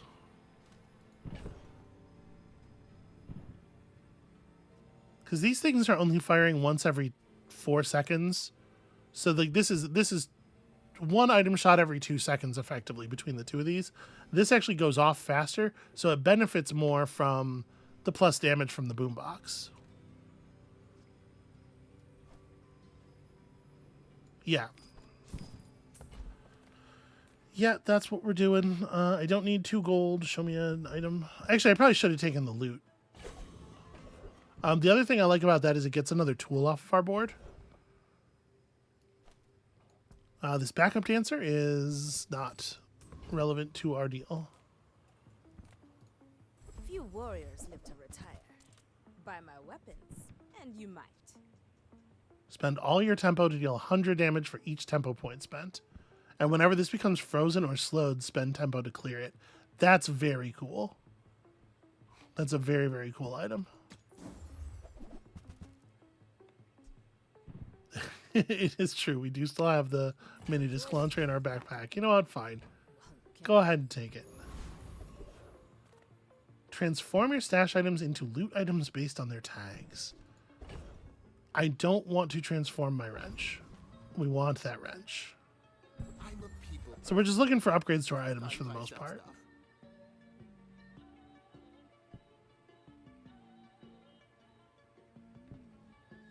Although, so this is one of those items I was talking about where I've never actually used it, but it has a crit-based payout. So you deal 15 damage and shield for 15 for each tempo you have, and every time you crit, you gain 3 tempo. So it has a 4-second cooldown, and we don't have anything to accelerate it at all. If we were to pick this up, it would be replacing like the pants as our payout item, right? We'd probably just put it over the pants and sound engineer. I mean, you want this to get crit. The thing is, like, looking at our board, I don't know that I think this is actually better than what we're doing. On Diamond, the cooldown doesn't come down at all. I kind of just think I'm going to stick to... I don't know. Maybe that's not smart. But I do think it's what I'm doing.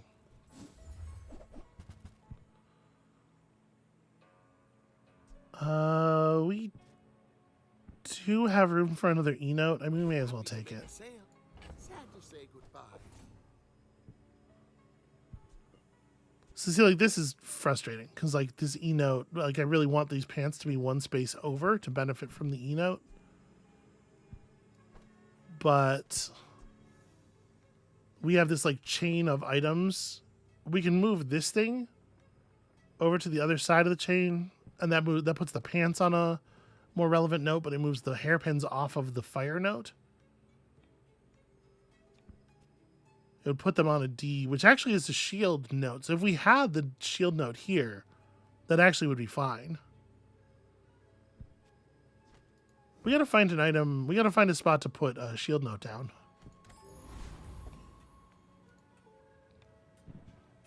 All right, let's see what this lady has for us. Oh, I'd rather feed you than fight. I always forget her name.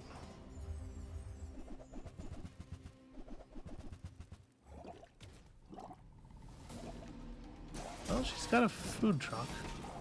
Oh, she's gonna generate like a crazy amount of regen off of that bread. Well, I ordered the dish. Guess I have to eat it. Okay, I don't know how much regen it takes to outdo my damage, but it turns out it's more than 1,400.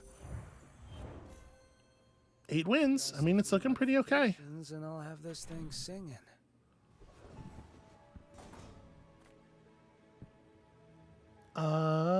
We could go down to the artisan tombs and improve our items some more. I mean, if we go looking for items, the odds are we're going to see a bunch of stuff we don't actually have any use for. We're not going to change our build, and we're just going to be sad. This, at least, we get something for sure. So let's just, like, take damage, right? We'll pay to increase the value. Add 20 damage to all of our items. Hooray. Improve your burn items. Oh, I would love to improve my burn items. Now I burn their dinner. 40 extra shield. That seems lovely. We can also give crit chance. we're already, both of our burn items are enchanted. I don't need to mess with that. Do I want to upgrade this, or do I want to just commit a bunch of crit chance onto the pants? I think I want to upgrade the hairpins. I want the value on the hairpins higher.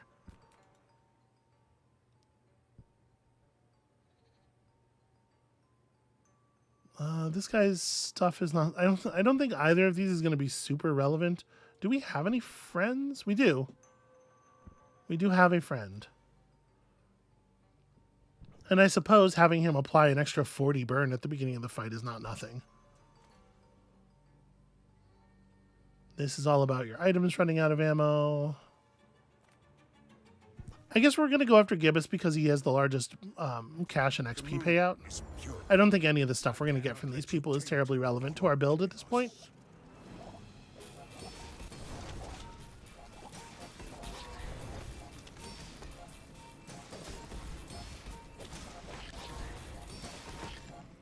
The moon is small. There is no room for your greed.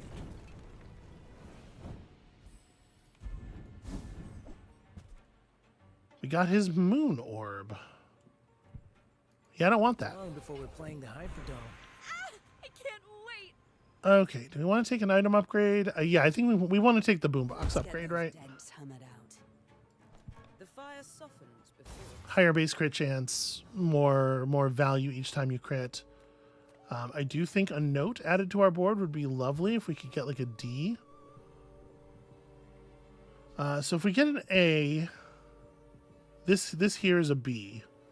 So if we get an A, it'll go here. If we shifted everything down, no, I don't. That's not as helpful as having the D note in place. Oh, it put a D up here. Right, we have a low D and a high D because of the way our board's positioned. Well, I mean, high D is at least reducing the cooldown on the pants. That's not nothing. I really wish we'd gotten the other D, though. It's fine. It's fine. It's fine or even good. That was positive value, and I'm not going to complain about positive value just because it wasn't enough. It wasn't quite as much value as I want. I think we're having a little bit of a connection hiccup, so apologies if that affects the stream there. Rap battle? What kind of fight is this? None of us really understand what's going on at the Bazaar. They've got some kind of tuba-based build. Okay, so they've got a net, Karnok's net. It has built-in multicast 3, and whenever you slow, it gains damage. So their build has a ton of slowing on the board, we can see. And I guess their idea is just to ride the damage and shielding from the net to victory. It seems to be working, but our build is still charging up a little bit. You can see we're permanently slowed, so that's working out really well for them. But the fire damage is accumulating. Well, our music's not for everyone. It should be. Yeah, look at how much slow they were able to apply to all of our items. But at some point, it was just too much fire. Their shields couldn't keep up. Now, 9 victories. It's looking okay. Quixel, you know what? I'll just take 2 XP. I don't think we're going to be able to squeeze out 2 level ups before the end of the day, but we might be able to. If we could go into the end of this day at level 15, that would be a big deal. Buddy, show me cool stuff. Sound engineers, razor bows, you know, that kind of thing. Also, I don't need this. The wrench, by the way, doing wonderful work.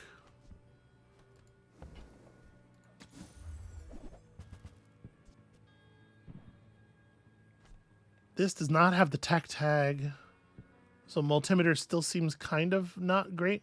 In fact, we no longer have an instrument either, so it has gotten worse somehow. You know, if we could get a skill that would haste the pants, that would definitely have some real value for us. There's also just like diamond tier skills, you know, can be very, very good. I guess let's see what diamond tier stuff we're offered. and to improve move them in Yeah, see, like, we don't really need more tempo.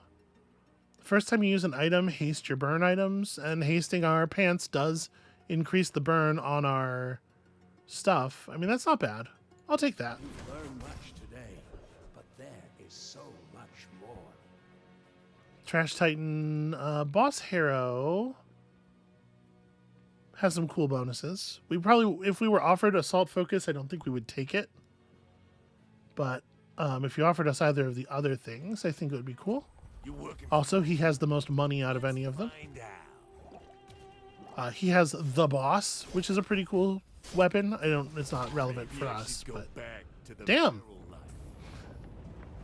I accidentally killed him while I was trying to explain how his sword works.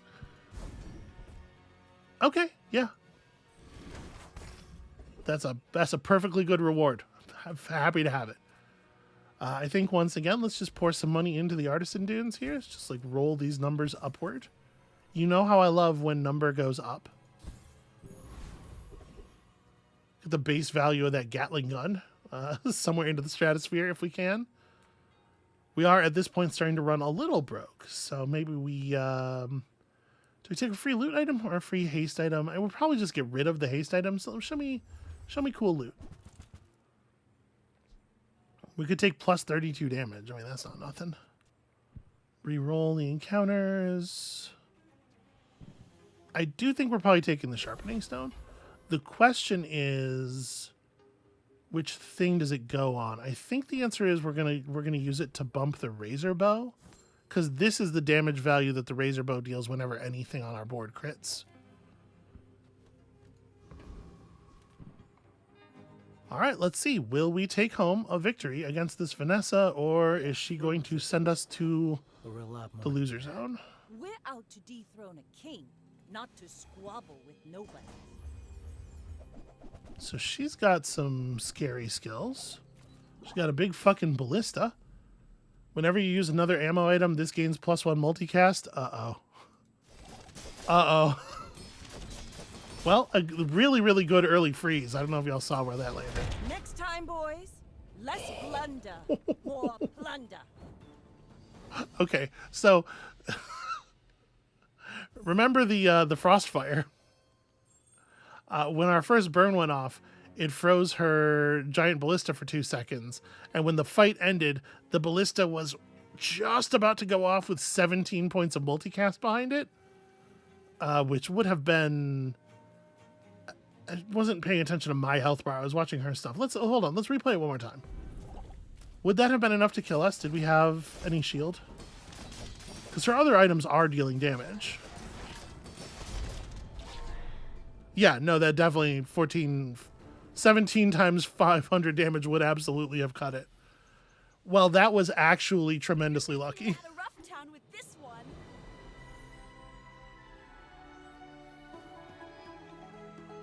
Here's the thing about luck.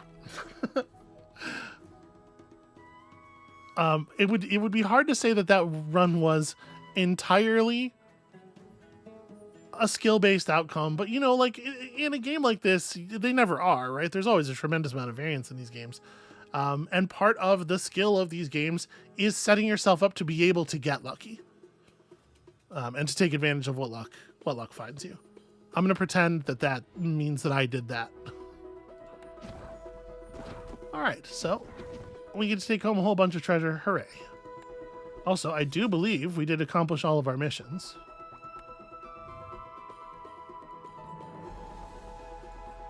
Indeed, and almost even finished my last weekly challenge.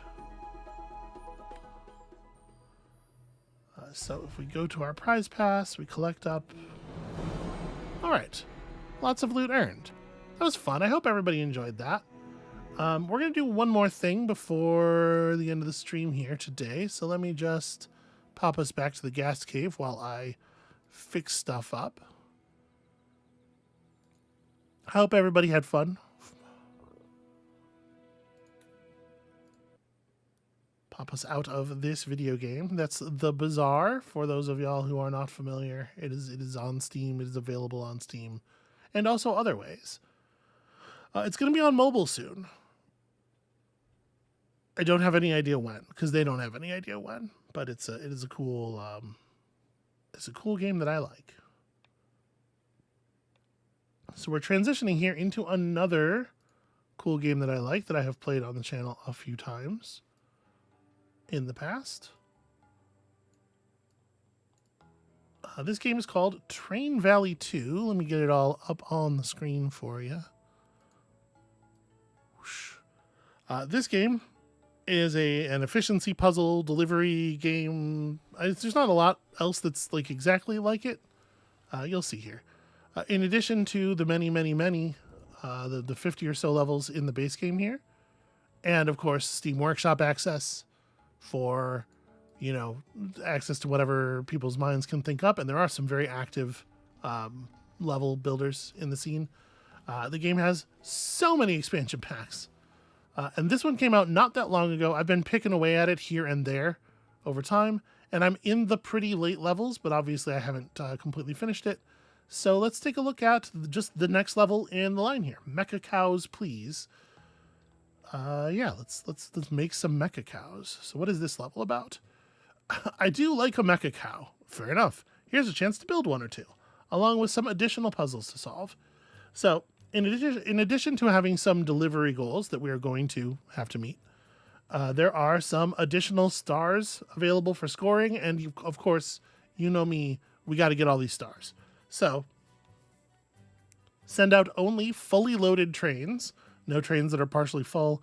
Depending on the level design, sometimes this is pretty onerous, sometimes it can be not a big deal. And don't destroy any track tiles. Again, sometimes pretty onerous, sometimes not a big deal. Let's pause and take a second here and just look at what we're looking at. So we have 3 major delivery sites. Anywhere that we have these like yellow triangles, these are things that we have to deliver to beat the level. So this delivery site's going to require 30 oil, then 30 copper, copper ore, and then 30 cows to be completed.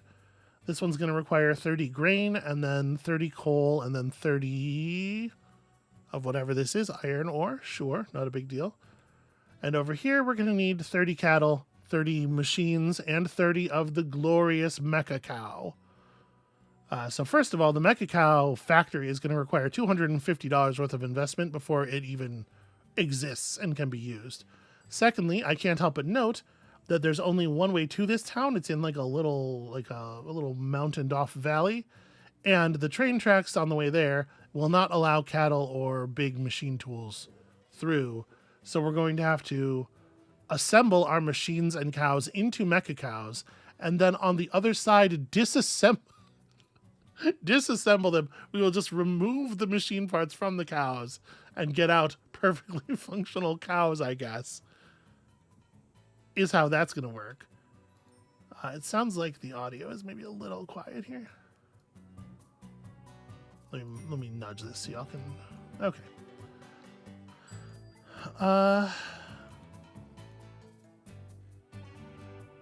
Yeah, that should be fine.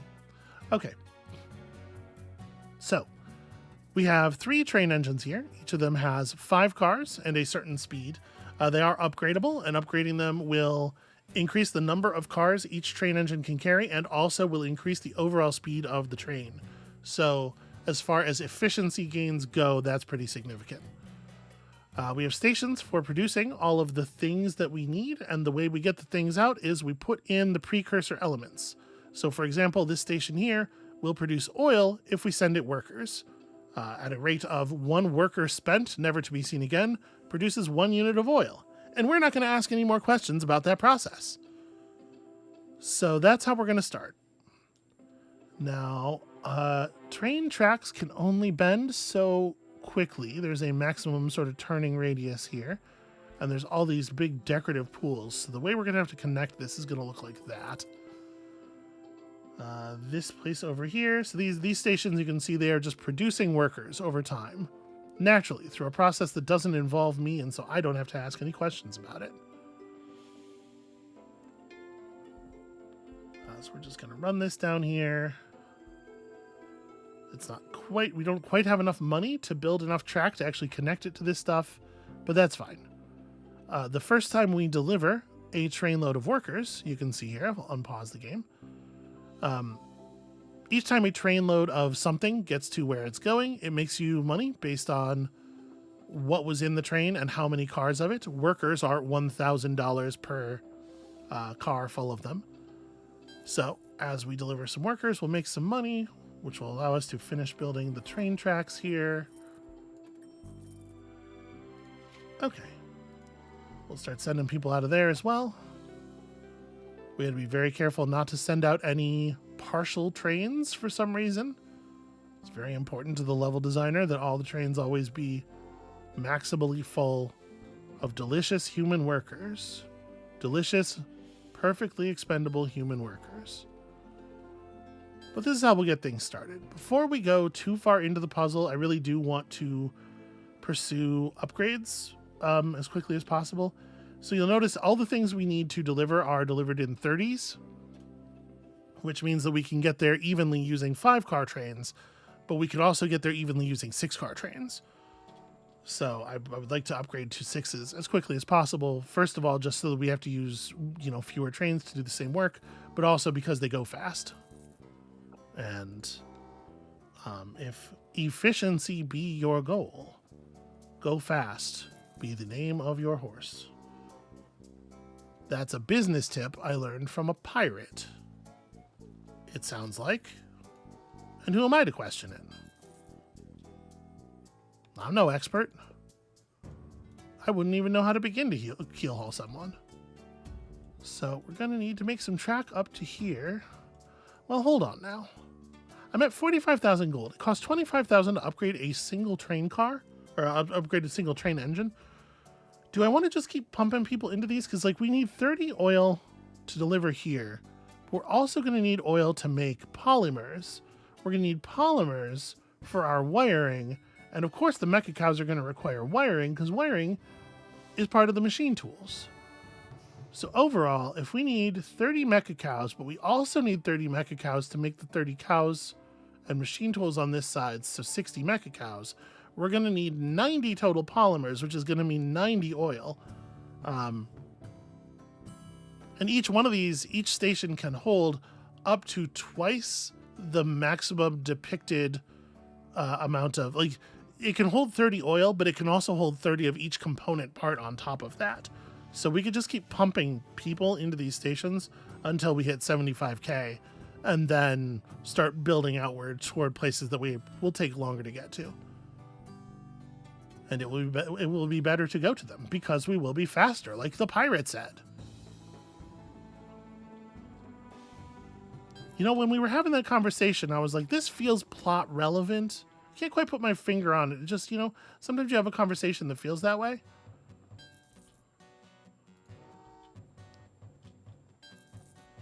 So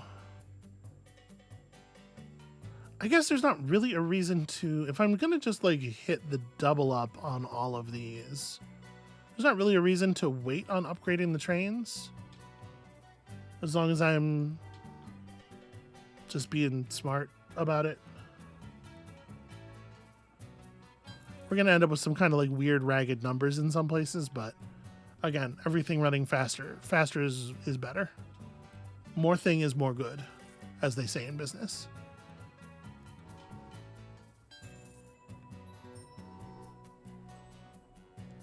So we have a little bit of a setup period here. I don't know if this is how everyone would play this level, but it is how I am playing this level.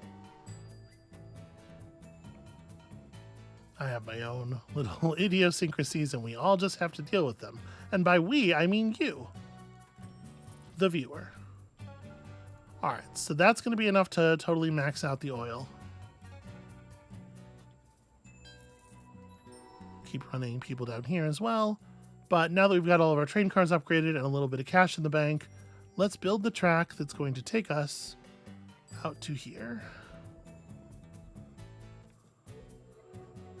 So we're going to need to connect to all of these. They don't need to be able to connect to each other. And we just need to produce a tremendous amount of each of these things too, right?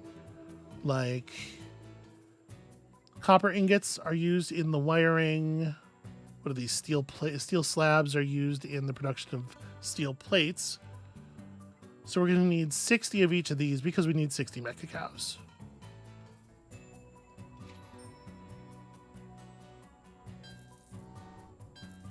it's a lot to build. In addition to the 60 cows that we need, we also need 30 cows to deliver back to here. So that's like a lot of, it's a lot of wheat, it's a lot of cattle. As we continue to make money here, we can also buy more trains. And I think that's what we're going to do. I'm going to try to keep it pretty tight here in terms of timing. Like you can see, like it takes time to convert the workers into the resources. I'm sorry, use them to produce the resources in a way that's not permanently harmful to them, I'm sure. So I do want to get these loaded up as quickly as possible, but like anytime we have a moment where we can't send out workers, what we should probably be doing is sending products instead. Or over here, like it's just faster to do both at the same time because carloads of more advanced product are worth more money. Because it took workers, $1,000 per car workers, to produce the grain will be $2,000 per car. And because we had to put $2,000 per car grain and workers into making the cattle will be $3,000 or $4,000 per car. So we can accelerate the rate of additional train car buying if we are moving the more advanced products first. But we also have to consider the time concern of the worker conversions. It's all very complicated, you see.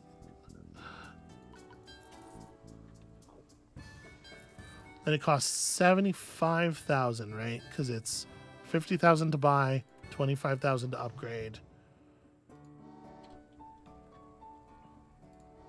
Want to send in at least a trainload of workers every so often down here so that we're still producing cattle.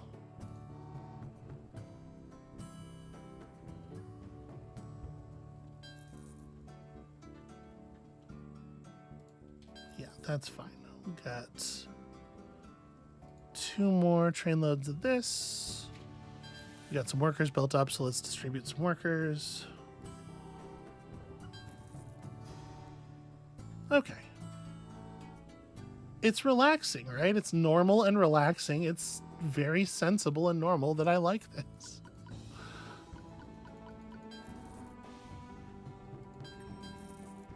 Okay, this is enough train cars that we can probably keep stuff running. So we got the ingredients for 30 cows here, which is a normal way to talk about cows.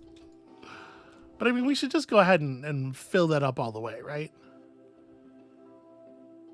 Here, we're going to need to produce twice as much as it says of each of these, but we should try to focus on filling up the values. Actually, it probably makes sense to start with the coal.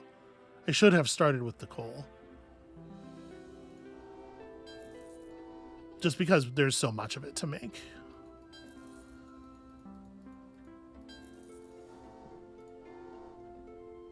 Okay, and we're producing a lot of money, but we also have a lot of things that we need to purchase before the level ends, right? Like, we're going to need $250,000 for the cow factory. We're going to have to rebuild some of these bridges because some of these components are on different land masses. There's this big river. Some of the factories require electricity. We have a power plant over here, but it's busted. Somebody's got to repair it. And of course, you know who that is.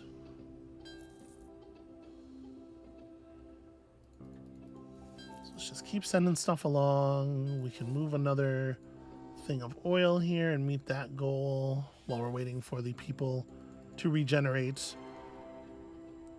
Waiting for the brood mother to produce more workers.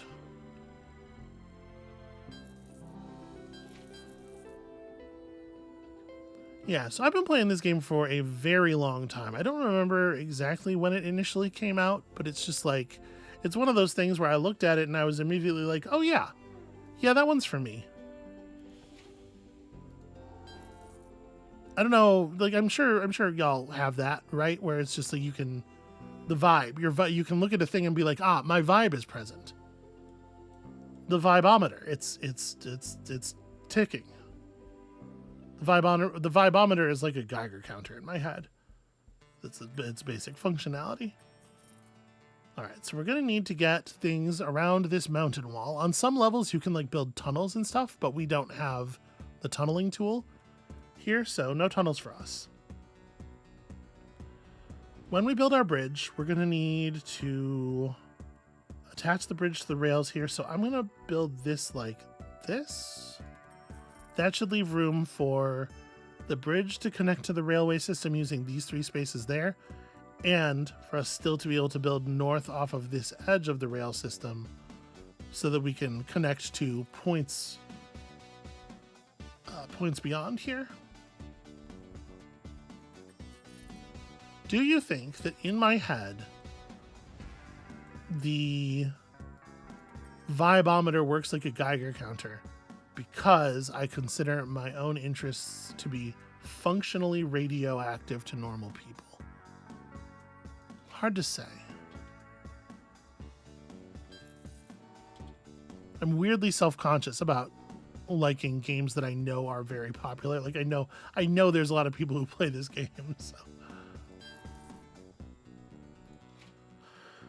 But normal means a lot of different things, doesn't it? It's not as simple as, yeah, there's a lot of other people who do this thing. I am still ridiculable, even so. So we're going to start moving the components. There is a toll booth here that's going to charge us $7,000 for each train that we move through it. It should not be a problem, I wouldn't think, but it is going to just kind of like slow down our rate of earning. Going to make it hard for us to get to the $250,000 values that we need to build some of this other stuff. And also, as we're moving trains over longer distances, you can see it's much easier for us to run out of engines in service. So that's 60 coal. We hit what we need for the first batch of mecha cows there. Let's get the iron ore in place. And then we will start sending more things up, and hopefully by then, I just bought these train cars. I wasn't really thinking we do need power pretty soon. That's a pretty critical part of the next phase of this thing. Let's make sure all of our switches are aimed the correct way. So I maybe should have left money for the power plant. All right, well, we don't have our power plant in place. That's fine. Let's start filling up the rest of these. So that's going to be 30. We need to get workers in position, ready to receive the resources here. And I mean, like, we're making money, right? We'll make a bunch more money when we deliver these like higher tier products. And I guess it's time to get to that now. Oh, I should make sure that that's actually pathable.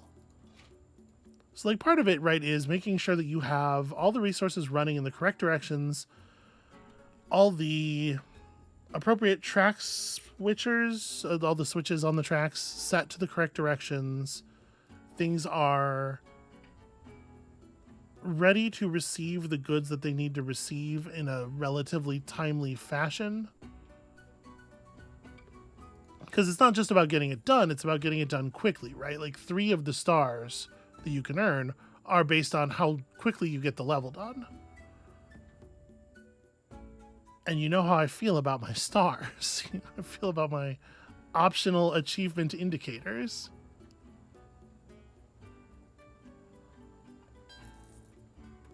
All right, let's start sending down some copper so we can get that thing producing something as quickly as possible. And then we'll send out more people to do more stuff. But like this process is going to consume our entire railway. We can't really send out cars to do anything else. So we need to use the entire body of the rail for this transport. And I kind of even want to buy more cars, although I know that's not a good idea right now. So we're going to want some more coal on the end of that as well. There is a go faster button for these. Uh-oh. Well, I done goofed. The moment I hit go faster, of course, I made an error.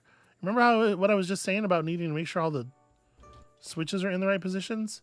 So I sent a car in the wrong direction. It's not a big deal. We can pause each of the cars behind it, but this is gonna get me right in the efficiency. We gotta wait for it to turn around inside the thing. Fortunately, all of your stations have a built-in turnaround. You know, this just cost us a little bit of time because I noticed it was happening and I stopped it.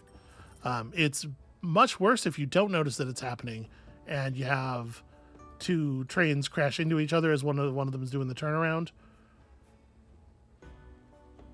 As you might imagine, a train crash is sort of the maximal level fail of the train delivery efficiency game. Of all the cool things the trains are allowed to do, hitting each other, not on the list. Okay, so that should be all the tools that we need to produce that stuff. We're going to start making the next set of deliveries.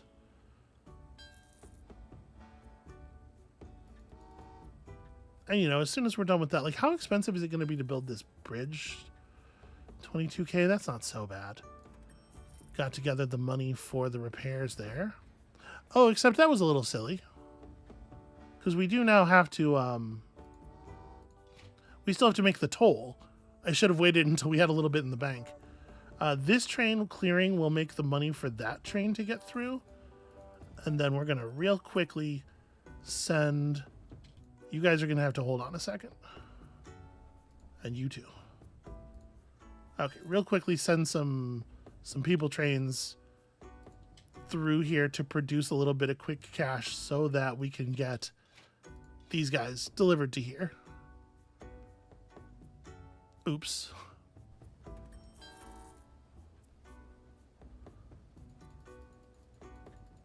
That's a little embarrassing. But everything's fine. Once again, maybe stop spending money for a second. Let's just keep the cargo moving. So we're going to send all of the stuff through to make these sort of like intermediary level products.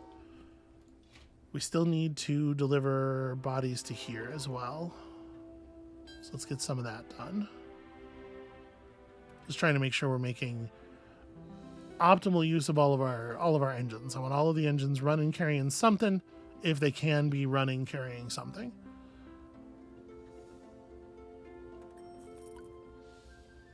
Oh, it is such a bummer. It's such a bummer to be one engine short of being able to move all the product at the same time, because we're going to produce this like weird gap that I have to be wary of.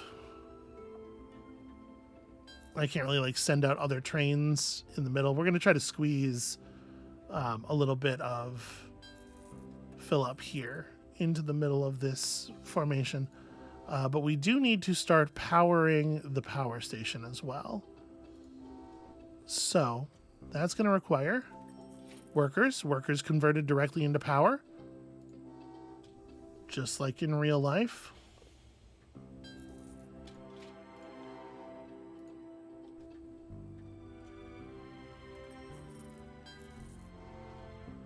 All right, and you can see kind of, I don't know how clear this is, there are power lines run along the rails. So anywhere that you run rails to, you can see this thing is receiving power from the station because we have run a line that goes all the way around to it. So let's just get some people in there so that stuff keeps working. And we are going to work on getting this first load of Mecha Cow components together while we actually put together the money that will be necessary to open the Mecha Cow factory, which we cannot do. Let me run like this. Here we go. So we'll connect this spine up to here, and then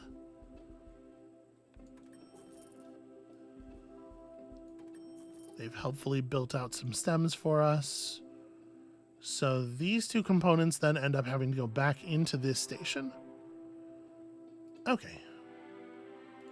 Simple. The thing I like about this game the most is how simple and easy and straightforward and simple it is.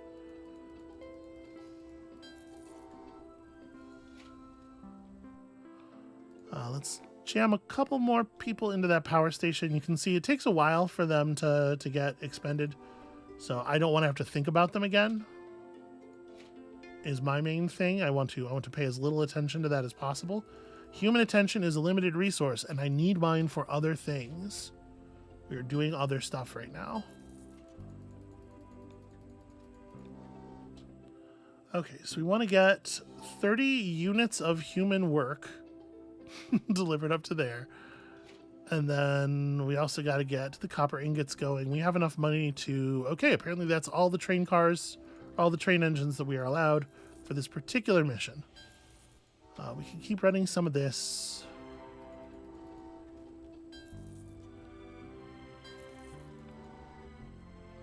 So we're going to need more copper ore for the second set of cows.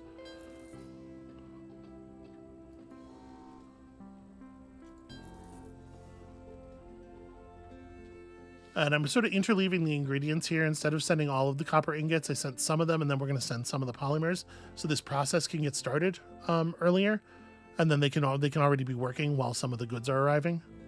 Hopefully that's sensible. And once again, I probably should have been working on the coal first. But there we go. Just keep everything rolling.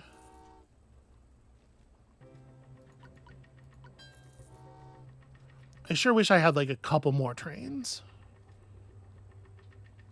The problem with this experience, as with all other experiences in life, is they didn't give me enough trains. Some of you are diagnosing me right now, and I just want you to know that you're correct. The thing you're thinking, yeah, absolutely. Been told by more than one medical professional. They were like, "Did you know?" And I was like, "Yeah, no, I knew." I haven't always known. It was really Amabel who was the one who delivered the first "Did you know?" to me. I was like, yeah, okay, you know, in a way, I suppose that does make sense. So we are now making middle level ingredients for our delicious mecha cows. I have to assume that they're very delicious. I don't know what else the benefit of a mecha cow could be. It's highly efficient beef.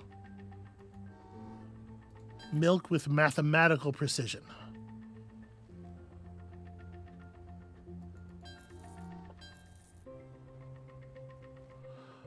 Okay, so this is 49.54, so that's 60 right there. So we want to start changing over to the copper ore here. We're going to finish delivering the polymers because this guy's about to run out of, that factory up there is about to run out of component materials. And we want to keep it working. And then we still need to deliver a number of human people. Oh, the power ran out. Darn it. That's on me. I said I wanted to stop paying attention, and it's true, I did. And so, this is what happened.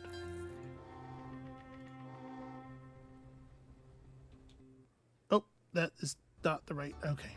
That's fine. We'll fix it. We'll just add a little bit of a thing that train's going to get kicked back. It's all good. All right, send some folks into the power station.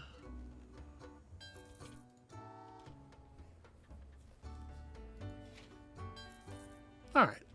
And all the other things are getting worked on and everything's fine. So we're going to need 3 more loads of workers up here for this next set of ingredients. A human can be an ingredient, and that can be fine. It doesn't have to be dystopian. What if they volunteered? What if I did the math on their behalf, and I recognized that it would be good for them to volunteer? That they would like to volunteer, probably, if only someone would ask them. Gently. With a large robot arm. All right, so we have now a functional mecha cow facility. And also some other stuff. Oh my god, it takes $1.5 million to build the final town? That's fine. That's fine. It's fine. We have plenty of time for all of that nonsense. There's no reason to freak out. All right, so Now, to the high level ingredients for the cows. We also will need to start delivering the other stuff that makes the cows. This is we're doing real good on the mecha, and we're somewhat behind on the cow.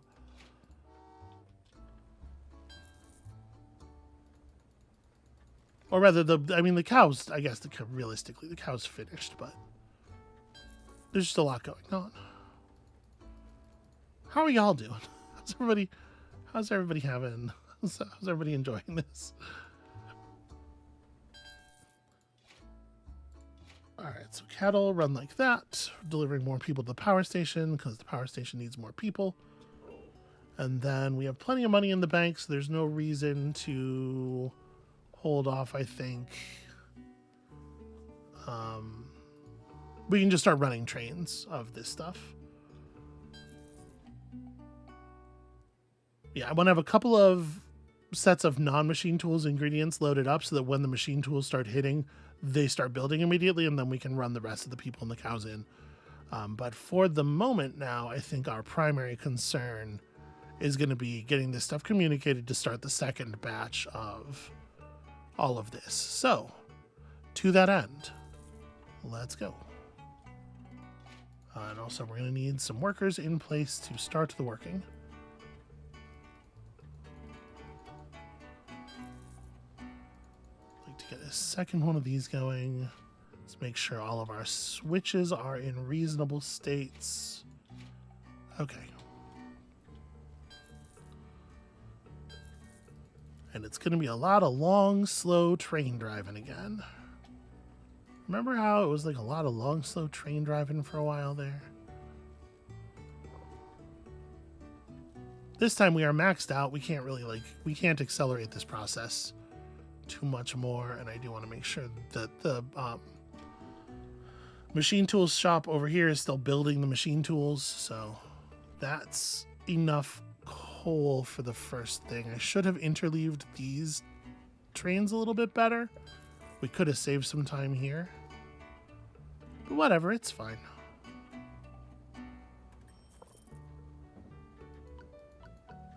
So once we get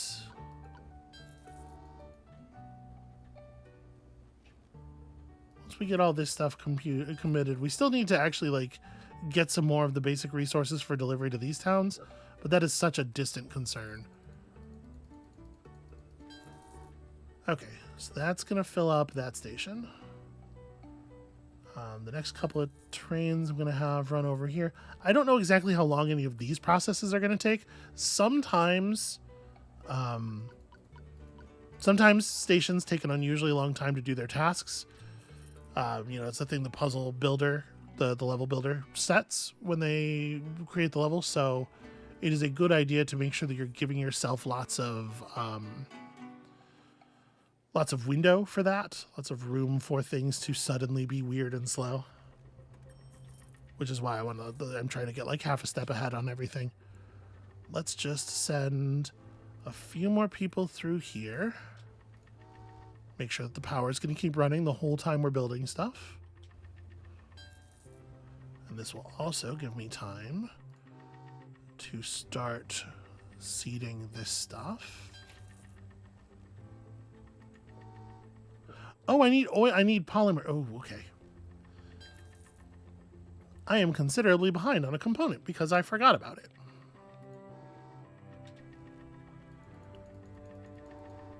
The thing is, even when you're screwing up a little bit, it's still, I appreciate that all of the oh no, you're screwing up comes from me and not from the game. If that makes sense, it's still chill. The game is still being very cool.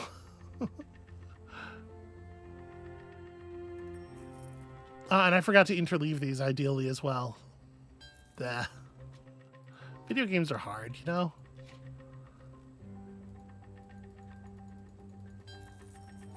It's okay. I can judge myself to the degree that I feel okay being judged, and I can just let go of everything else.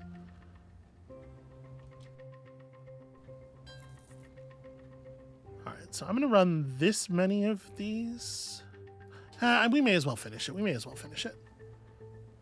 I was just thinking, like, we got to run people out to the oil factory, the oil well, the derrick, question mark. Because they got to start producing that oil because we're behind on polymers. Delicious polymers. But that's okay. That'll give us time to do other stuff. And we do have other stuff that needs doing.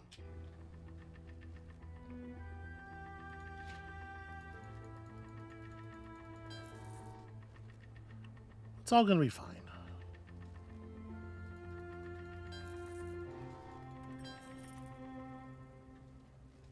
So we need 5 train loads of people delivered to the oil thingy. I also need to finish delivering people to here. Yeah, let's do that. And then we need to re-up the power station. Power station's going to need some more love. And then I want to, like, at this... We'll take advantage of this time here. We want to load this up now. So I need 2 more. Let's deliver you to that. Then we need 2 more people for this. Let's drop off some folks at the power station. So that should be enough people for all of those precursor products. Could use 3 more of those. And this is where we will begin running machine tools. Do I want to run? No, this is fine. This is fine. The thing we're doing now is complicated enough. Let's go 1 more to the power station. Oops. Missing my switches. That's got to go that way. So when this comes back out here, we'll just let it glide on down there. A small inefficiency.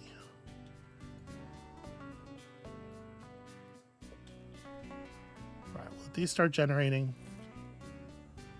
We're going to send oil. Oh, don't send the oil to the power station. That's not where it goes.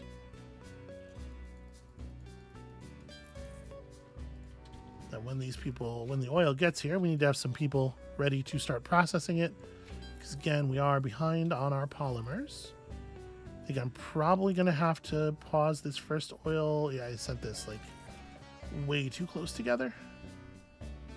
All right, do not cause a collision with a train that is full of combustible fuel. That's not a rule they ever tell you explicitly. I worked that one out myself. And in the meantime, it turns out we still need 30 of each of these, right, for other deliveries, so we can start running those.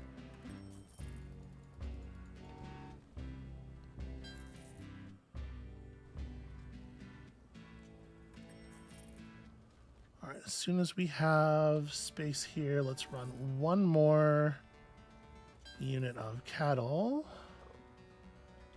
out to here, and then start following this up with more polymerization agents, polymerization professionals.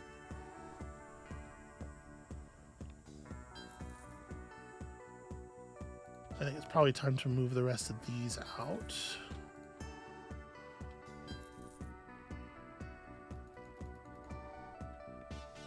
This will get that whole project finished.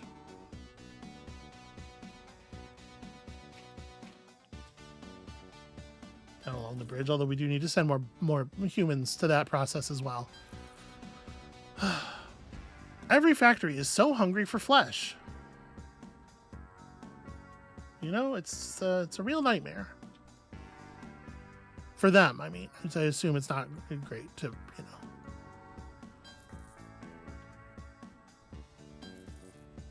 Well, listen, they knew what they were signing up for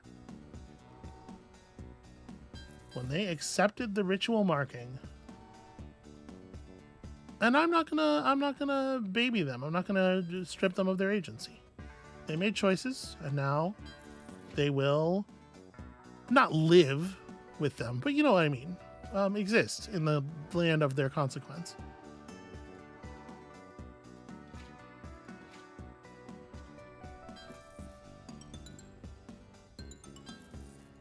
I suppose, actually, I do need to be sending people. Wow, we need so many people. That's 18. So flip that. No, wait, what am I doing? That's 18 and 18 plus 6 is not 30. Shit. My whole life's been a lie. No, we got it. See? So we're still filling those up. That's not like critical. It's probably not the thing I need to be paying attention to right now. But there is so much to pay attention to, isn't there? All right, we are going to need to refill the power station.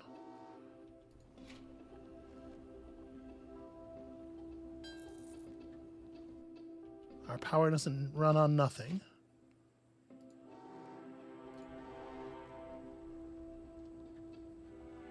All right, I'm going to take a second here to just kind of like soft load a couple of these stations.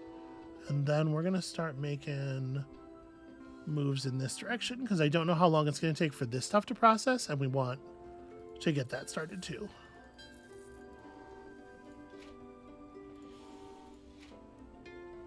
So we will run the cows and the machine parts through, disguised as parts of each other, as things indivisible.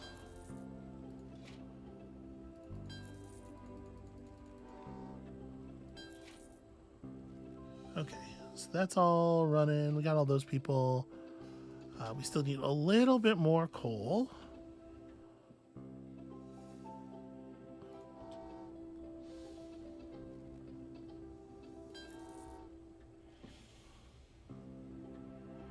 I think we zipped those together pretty nicely. Yeah, that's gonna work. Wow, we still need more power.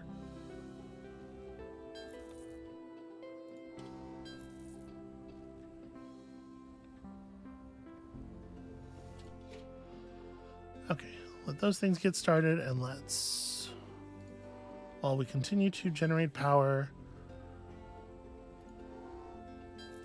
let's try to get this stuff worked out. Okay, those are running pretty quickly. It looks like we don't need to build up to that too much.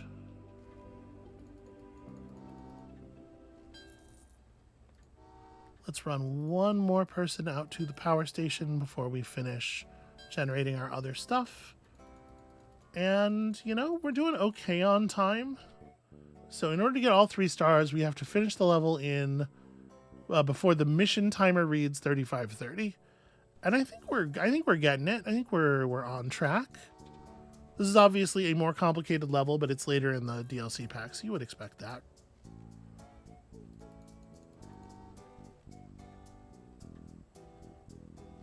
Let's send some of these through. We need to re-up that other station there so that they can all keep working.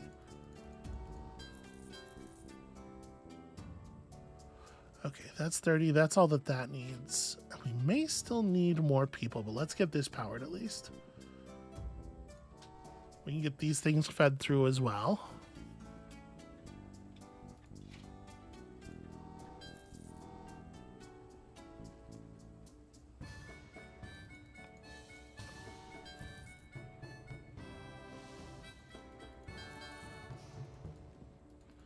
So that's going to need 3 more loads of workers, and it's going to need this. All right, I think we're going to need more workers than we're capable of producing over here. So let's just start sending train loads of workers from the other site, and we'll figure out exactly where they need to go once they get over here.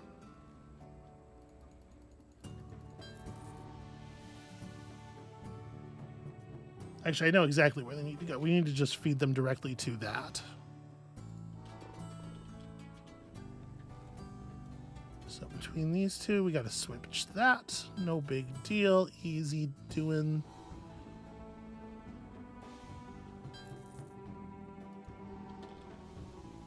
And then I need y'all across to there, but we also need to be feeding people. Oh my gosh, we have no locomotives available already. They just haven't given us enough trains for true efficiency, you know? I need to be doing more things at once. That's the core of the situation.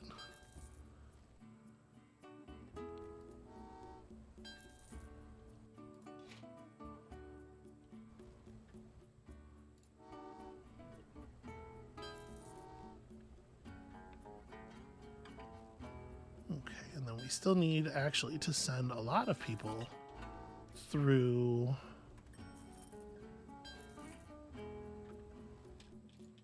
Please do not crash. Thank you. To finish disassembling the mecha cows.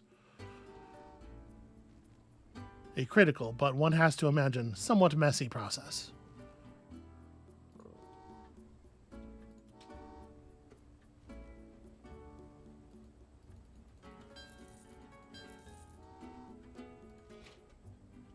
I think it's, you know, when it comes to like making diegetic sense of the fact that your people don't come back, it's just like, what is the process of building the cows like that nobody ever comes back from it, you know?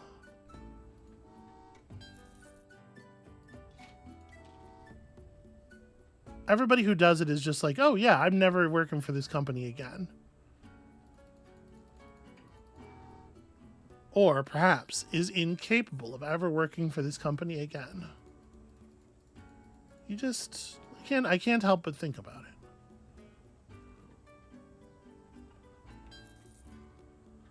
Okay, so that's all of those components. We feed these in here. And then it's time to start, I think, running the final deliveries, right? If I've done all of our math correctly, and let's hope that I have. Also, let's not run out of power at a critical juncture.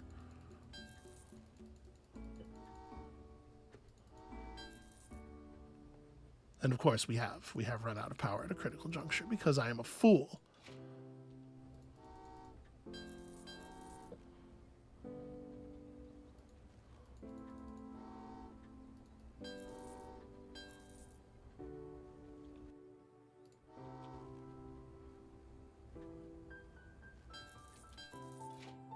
Sent these out just a little bit before we were ready to actually have them delivered. Oops. Okay. Everything else ceases. This is the most important thing. We have more than enough money to finance the creation of an entire town. And let us start feeding them their desperate, separated cows. A product so perverse that I can hardly even imagine what kind of monster would ask for it.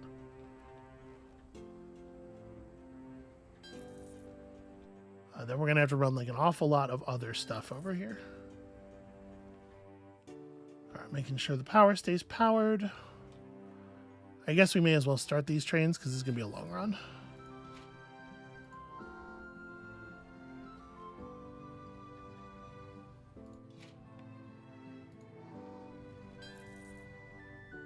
The most frustrating thing now, of course, would be to accidentally click on a station slightly early and lose that full trains only star.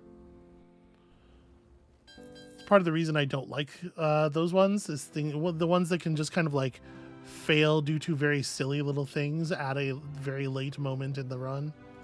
Oh no, I'm sending out coal, but the copper ore has to get there before the coal ore gets there. Okay, well, I done goofed, and we're gonna have to fix that. We're gonna have to survive in a world where I have goofed. Apologies, everyone, for the goofing. It's fine. I see what we will do. It's gonna be okay. It might slow things down very slightly. So we're gonna send our coal up here, and we're gonna just like store it off to the side. But it is gonna be a little awkward.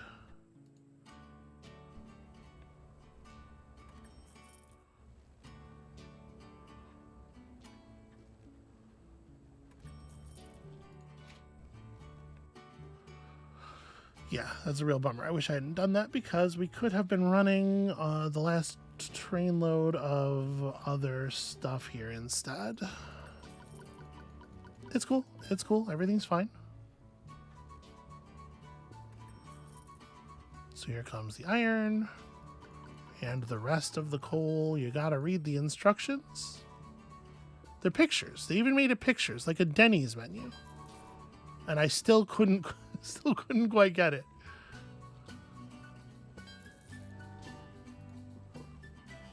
All right, we gotta make our deliveries up here in a particular order as well.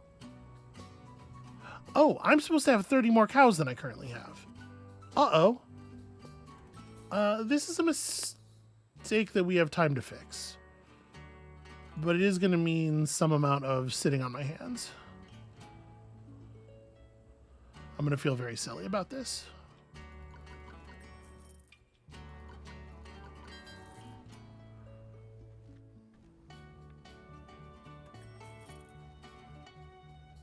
So we're going to let these coal cars come in and finish. And then we got to get on production here. Oops. 3530. Oh gosh. Oh, did I? Oh, I really hope I didn't screw this up in an unrecoverable kind of way. So we're going to make it possible to start producing the cows as quickly as we can here. We do need to make sure everything else is getting delivered.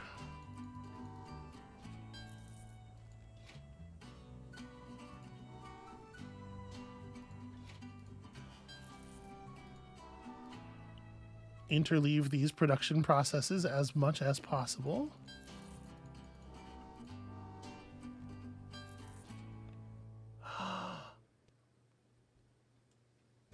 My switch was wrong. Oh no. Well, that's probably the thing in it right there. That's probably the nail in the coffin. I accidentally sent a cow to the cow disassembly place, and there's no way to get your product back out. So that is probably we would have to produce another entire cow at this point, which I can't imagine being able to do in time.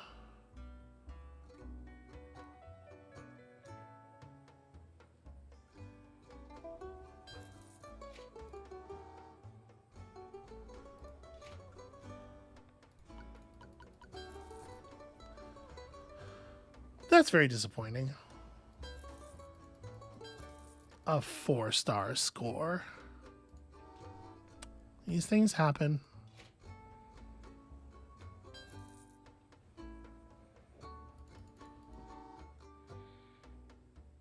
So I'll need to make another oil.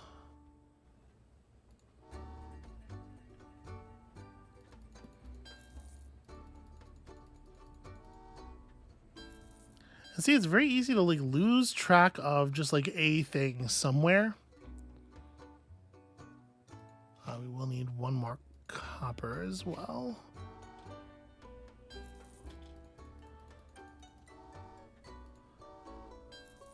Okay, that'll produce all the cows that we need.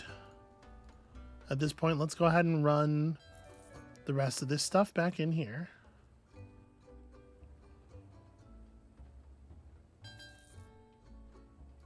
Free up those train cars.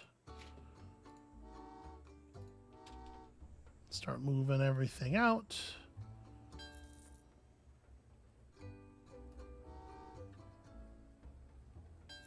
Oh, I'll need more coal than that. I'll need two loads of coal. Well, whatever. We'll get there.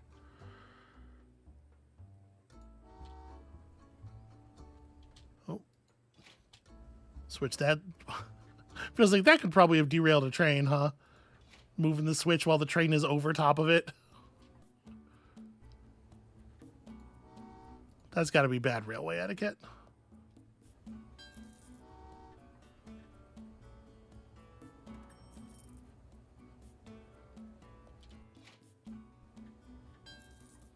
I have never worked on a railway in any professional capacity, but I have to imagine that is frowned upon mightily.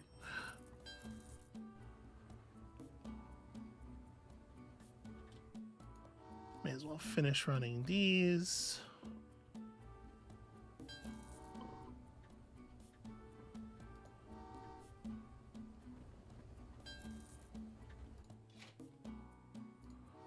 Okay. And at this point, we can put a little bit of power back into the power station.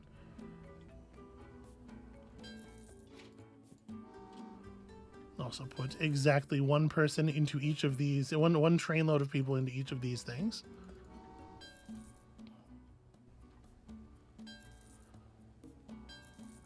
And I'm continuing to make switching mistakes because I'm all flustered.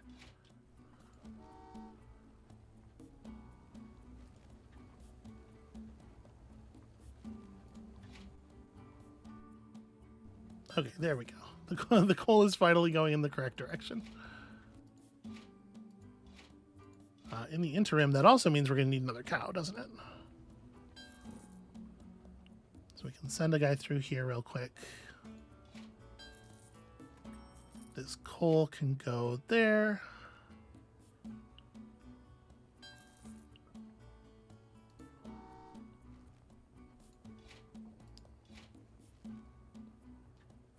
And then we'll need you. We should just put a bunch more dudes in the power station. Need you to go there. All of this stuff's got to just get run through.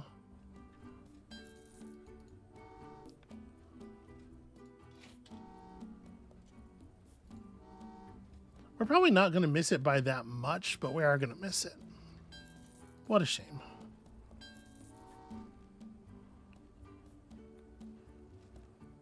Okay, so this ingredient goes there, along with that ingredient. This goes to here.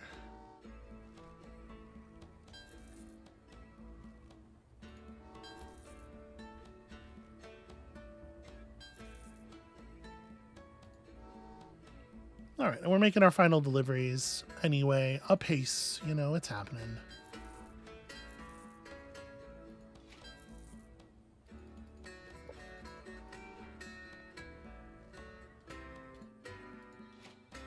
And then these 30 cows got to get run over here, which is going to take some trains and some time.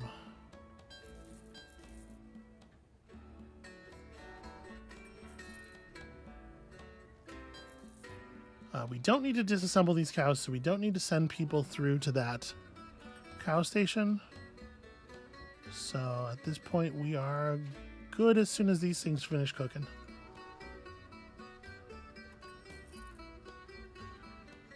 And all of that runs through to there, and that runs through to there. Yeah, one thing that's kind of a bummer about this is these times are so close together. We might actually miss multiple stars on this one because of a couple of small but compounding errors. But that can absolutely happen. It is a game of some complexity. As much as I like to, you know, talk about how it is chill and it doesn't yell at you and stuff, like, I don't think I would enjoy it. I don't think I would enjoy it if you couldn't fuck it up. You know?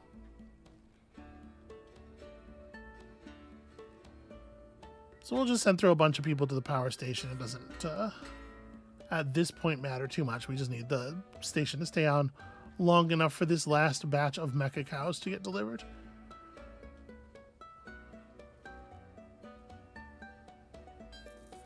And let's make sure this is all pointed in the right direction. Oof. Yeah, I don't think we're even going to hit the... I'm going to speed this up. I don't think we're even going to hit the 1 star. Oh, brutal. I mean, with these 3 stars being a minute 30 apart, you do essentially, you're like, probably everybody gets all 3 of them or none of them. So there are really only 2 scores on this level. But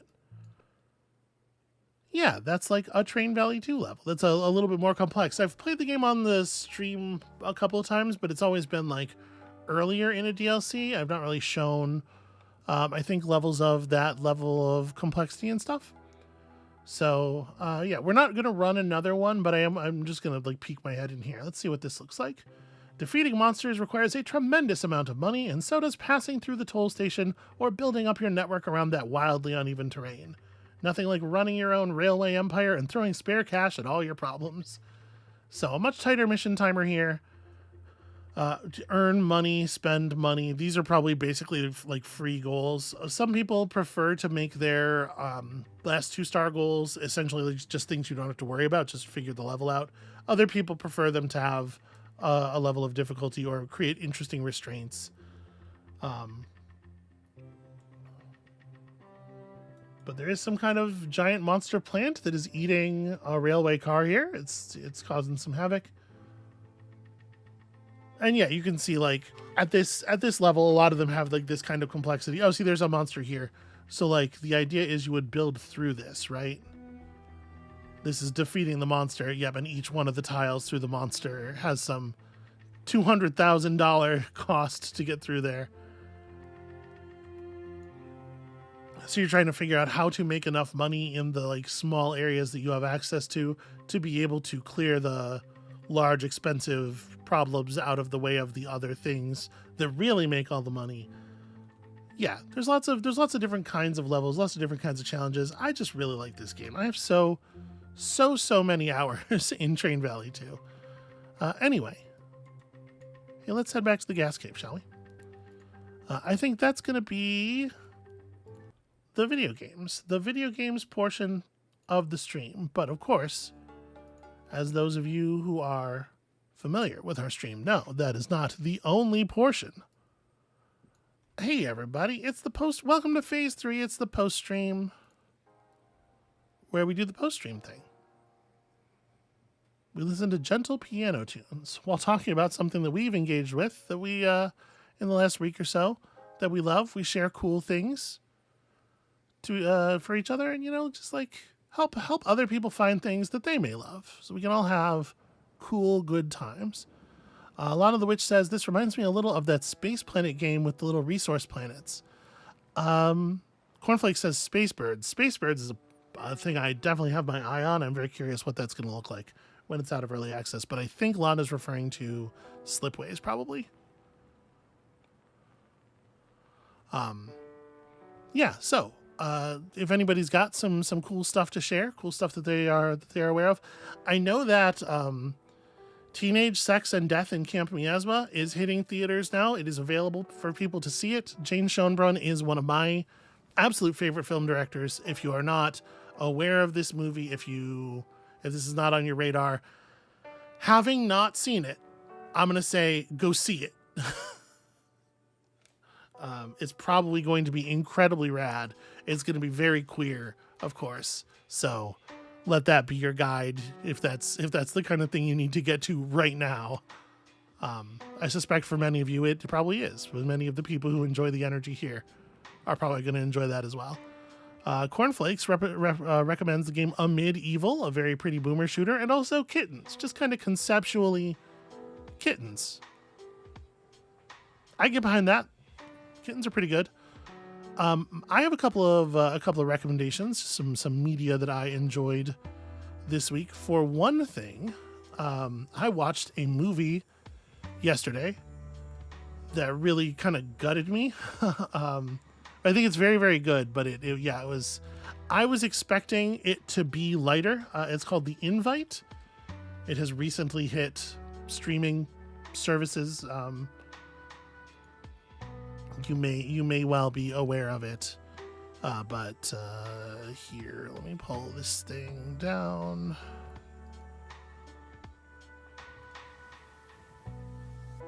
Yeah. Slowly operating my web browser like a very old person.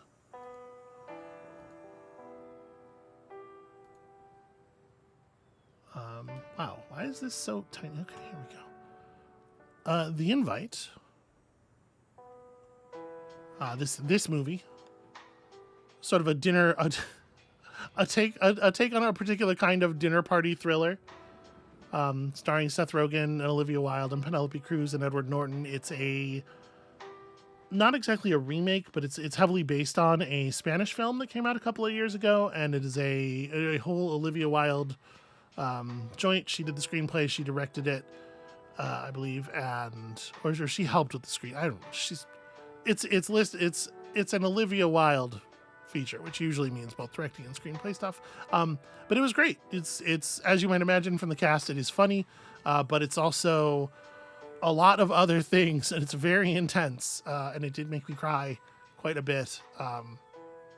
Yeah, as I figured I was going to enjoy it. I was kind of in the mood for something a little bit lighter, and that is not actually how it hit me in the end. But I think it's much, much better than I was expecting it to be. So yeah, there's that for folks. I don't know what else folks are into media wise. I know a lot of stuff came out this week. Yeah, actually another thing that I do have. There was a film that came out. I don't remember exactly when.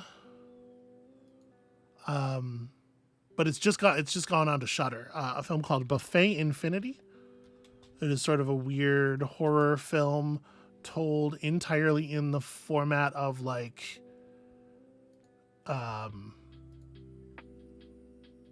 it's told entirely through like mock television commercials, like fake commercials. It's a long string of fake commercials that have a connected narrative. Yeah, that was I enjoyed that a lot. I thought that was pretty rad. If you have access to Shudder, Buffet Infinity is on Shudder. If you do not have access to Shudder, Buffet Infinity is available in the ways that films are generally available. And I'll just leave that to you to figure out how you want to approach that situation.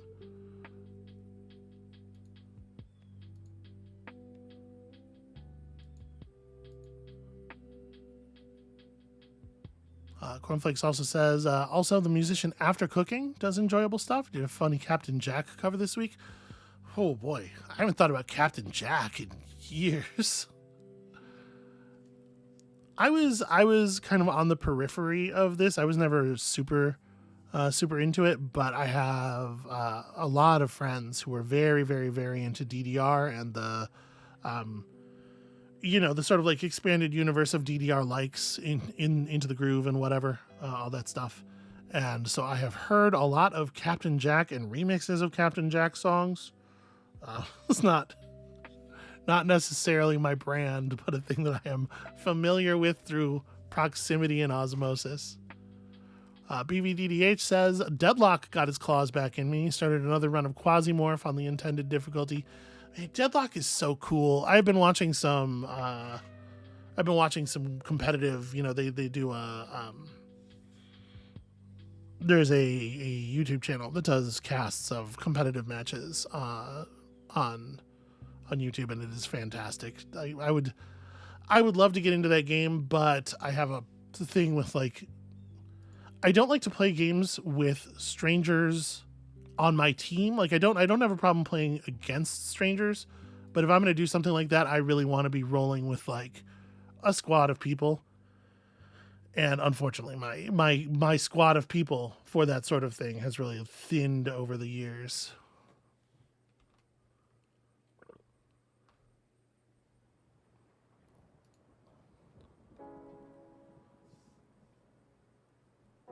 Yeah, Lana, I got into the beta very, very early too, and it was good, but it was thin. It was very thin then. There weren't a lot of characters, and but the new character ideas and the reworked characters and the more streamlined map and stuff, it seems so good now. It is so weird that like the Valve is working on a game internally and it's like kind of sort of publicly available, and I feel like I never hear people talk about it. Like it's some big weird open secret. Yeah, even if Cornflakes is saying, what is Deadlock? Deadlock is a game that Valve is working on that is like a first person.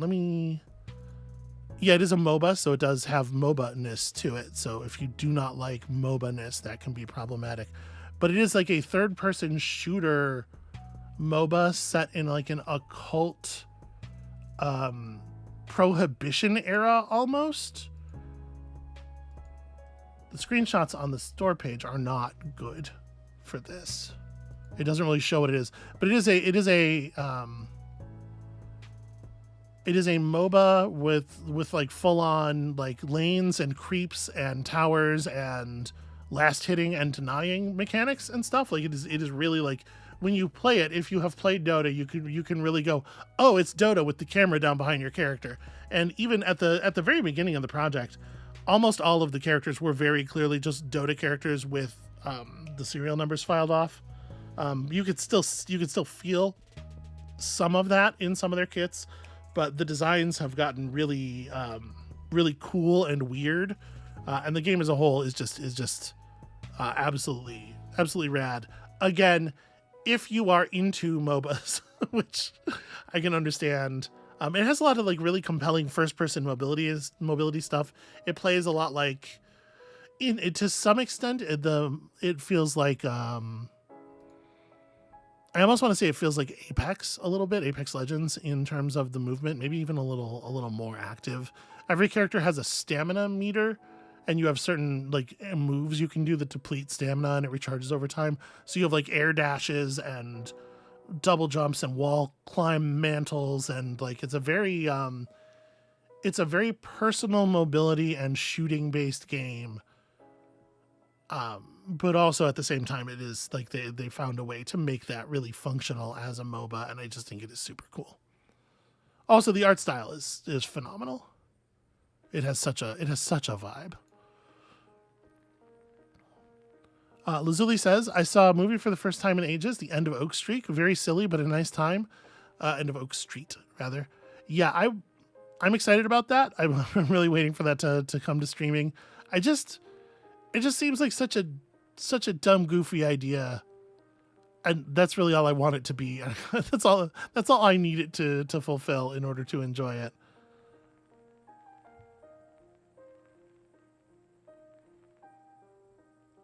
BBDDH says, I think it's very funny they've still got a couple of clear neon cyberpunk characters from back before they swapped to occult New York.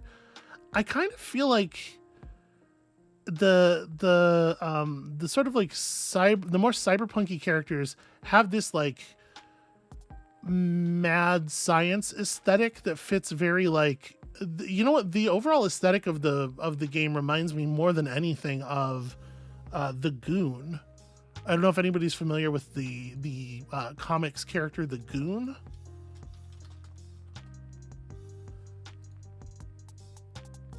It was a thing that I don't know if it's still running.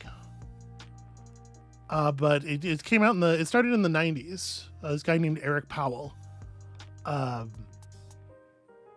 Where it is like prohibition gangsters stuff. The main character, the Goon, is like the enforcer for an organized crime outfit, like running liquor and stuff in such a setting.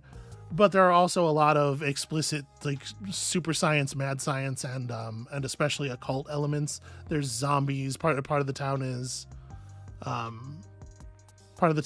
like completely overrun by the undead, and yeah, it's fucking rad. There's a really good juicy crossover crossover issue with Hellboy, where Hellboy encounters an issue of the Goon comic, and it Hellboy magic stuff happens, and he's drawn into it, and like the Goon and Hellboy are such good, like they're such good versions of essentially the same character. It's really interesting to see them interact and sort of bounce off of each other. I know there was a movie that they were trying to get sold for a while. I don't know. I don't think it ever actually happened. If it did happen, I didn't see it. But it had a very compelling. I remember it had a very compelling sort of like short treatment where Clancy Brown was the voice of the Goon, and Paul Giamatti was the voice of his little like wide big mouth sidekick. Man, it's been a minute since I thought about the Goon. I don't know if you can tell. I'm very now I'm all very excited about it. Yeah, Annabelle's back. Her recommendation for Phase 3 is the YouTube channel SB Plays Games. I don't know. That does not sound very fun at all. You wish you could buy her a pizza to show your appreciation. Hey, Annabelle, I've got some fascinating news for you. Beldar Conehead also being very nice about the channel and the series. Thank you very much. I do appreciate the kind words. Anyway, at this point, I'm just yammering. This is what I'm saying though. Go forth and enjoy these things. There's good stuff out there. I downloaded a movie. This is gonna sound. I'm trying to decide how truthful I want to be in this story, because it's gonna sound like I'm saying the movie's not good, and it's not. I have a neurological condition.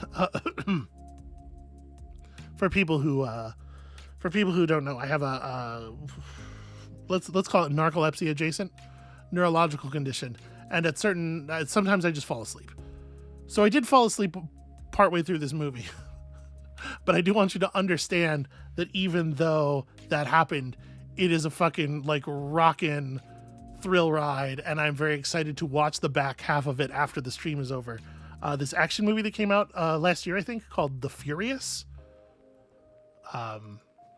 Usually I hold off until I see the whole movie to recommend things, but like what I saw was so good.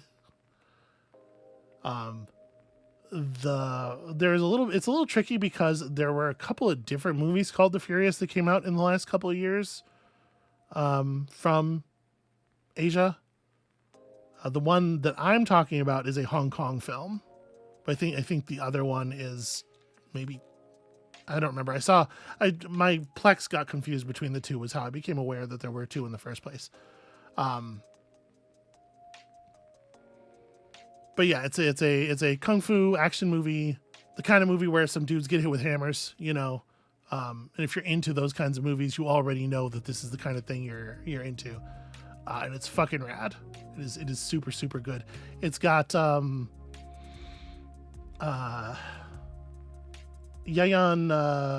Ruhian in it, and they make sure to show you, like, he's one of the, like, you know, villainous henchmen, role that he plays very, very well, but he's sort of like an end boss kind of character, you know, but they make sure to show you him right up front. He's in he's in the first scene just for a couple of shots, just so that everybody who's watched The Raid could go, oh, it's the guy, and then you know what kind of thing you're in for.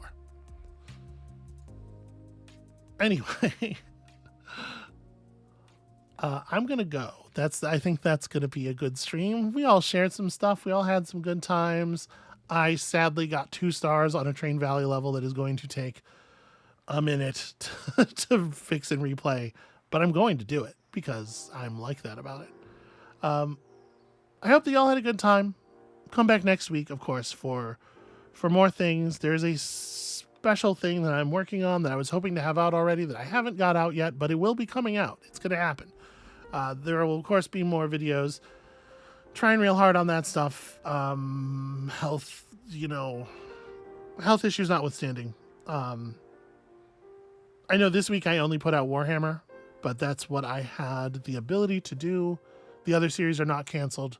I had some triage decisions to make, and I know people like the Warhammer, so I decided to devote all my energy to making sure 5 Warhams got out.